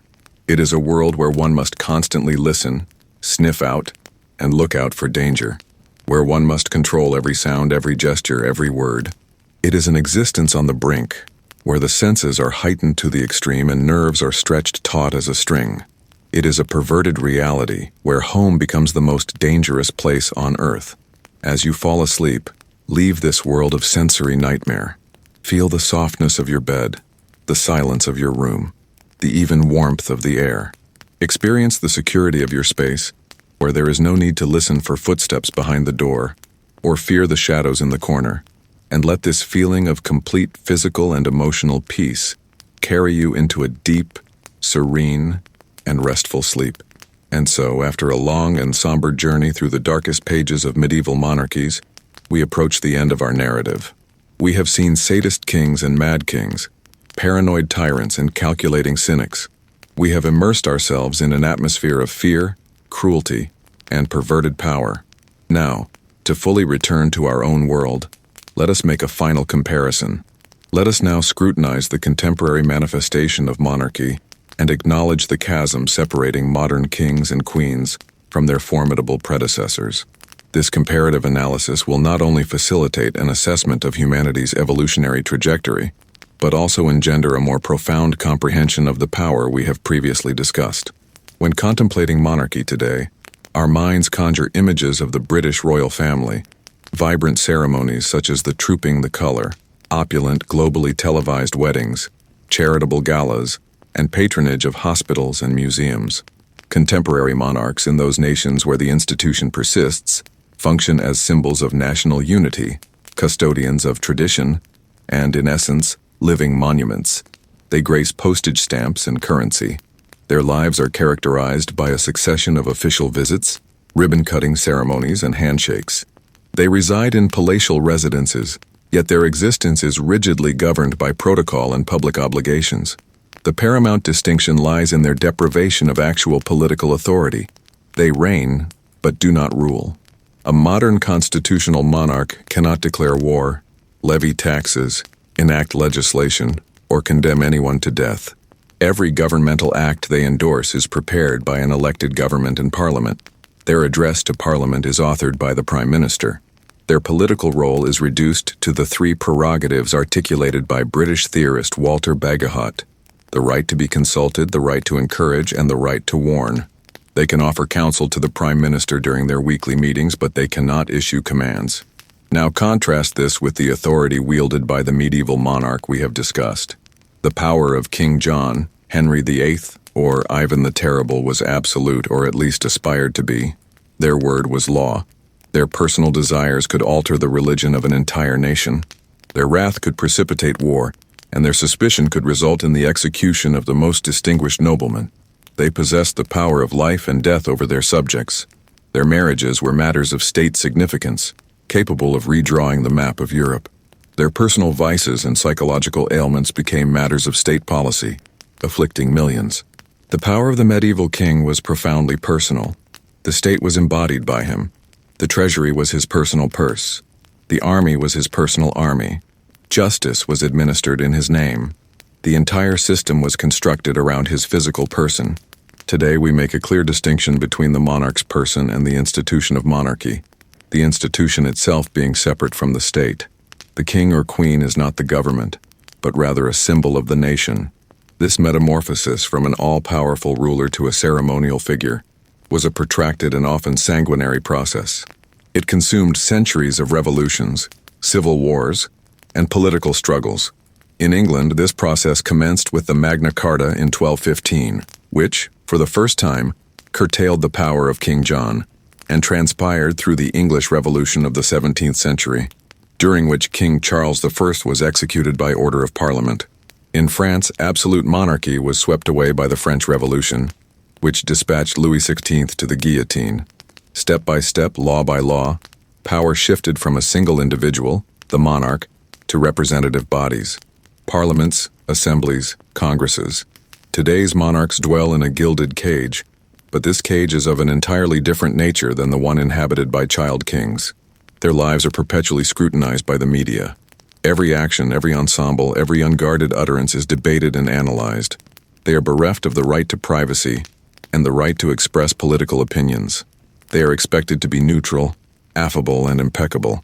Any scandal associated with their conduct can trigger a public crisis and imperil the very existence of the monarchy. Consider this contrast. A medieval king could indulge in cruelty, debauchery, and madness, and his subjects were compelled to endure it. A modern monarch cannot even afford to drive without a seatbelt or appear in public in a rumpled suit. The power of a medieval king was gauged by the degree of fear he inspired. The value of a modern monarch is measured by the extent of love and respect he elicits from his people. This fundamental shift reveals how our very conception of power has transformed. We no longer believe that a single individual, by virtue of birth, possesses a divine right to control our lives. We believe that power emanates from the people and must be constrained by law, accountable, and divided. The tales of depraved kings which we have recalled are not merely frightening bedtime stories. They are crucial lessons about what transpires when power lacks checks and balances. They remind us why we have established the political systems in which we reside today. And now, as our lengthy narrative concludes, allow these thoughts to gradually dissipate. The somber specters of medieval tyrants recede, dissolving into the quietude of your chamber. Their shrieks and laments subside, yielding to the even rhythm of your breath. You reside in the present in a world that, for all its imperfections, is infinitely safer and more humane than the one we have forsaken. You inhabit a realm where the law supersedes the whims of a single individual, where human dignity is prized, and where cruelty is not the norm, but an aberration. Feel the weight of your body upon the yielding mattress. Sense each muscle relinquishing its tension. There is no longer any need to dissect, to compare, or to be appalled. There is only serenity. Allow this sensation of tranquility and security to envelop you like a warm embrace, and to carry you away into a deep, placid, and restorative slumber.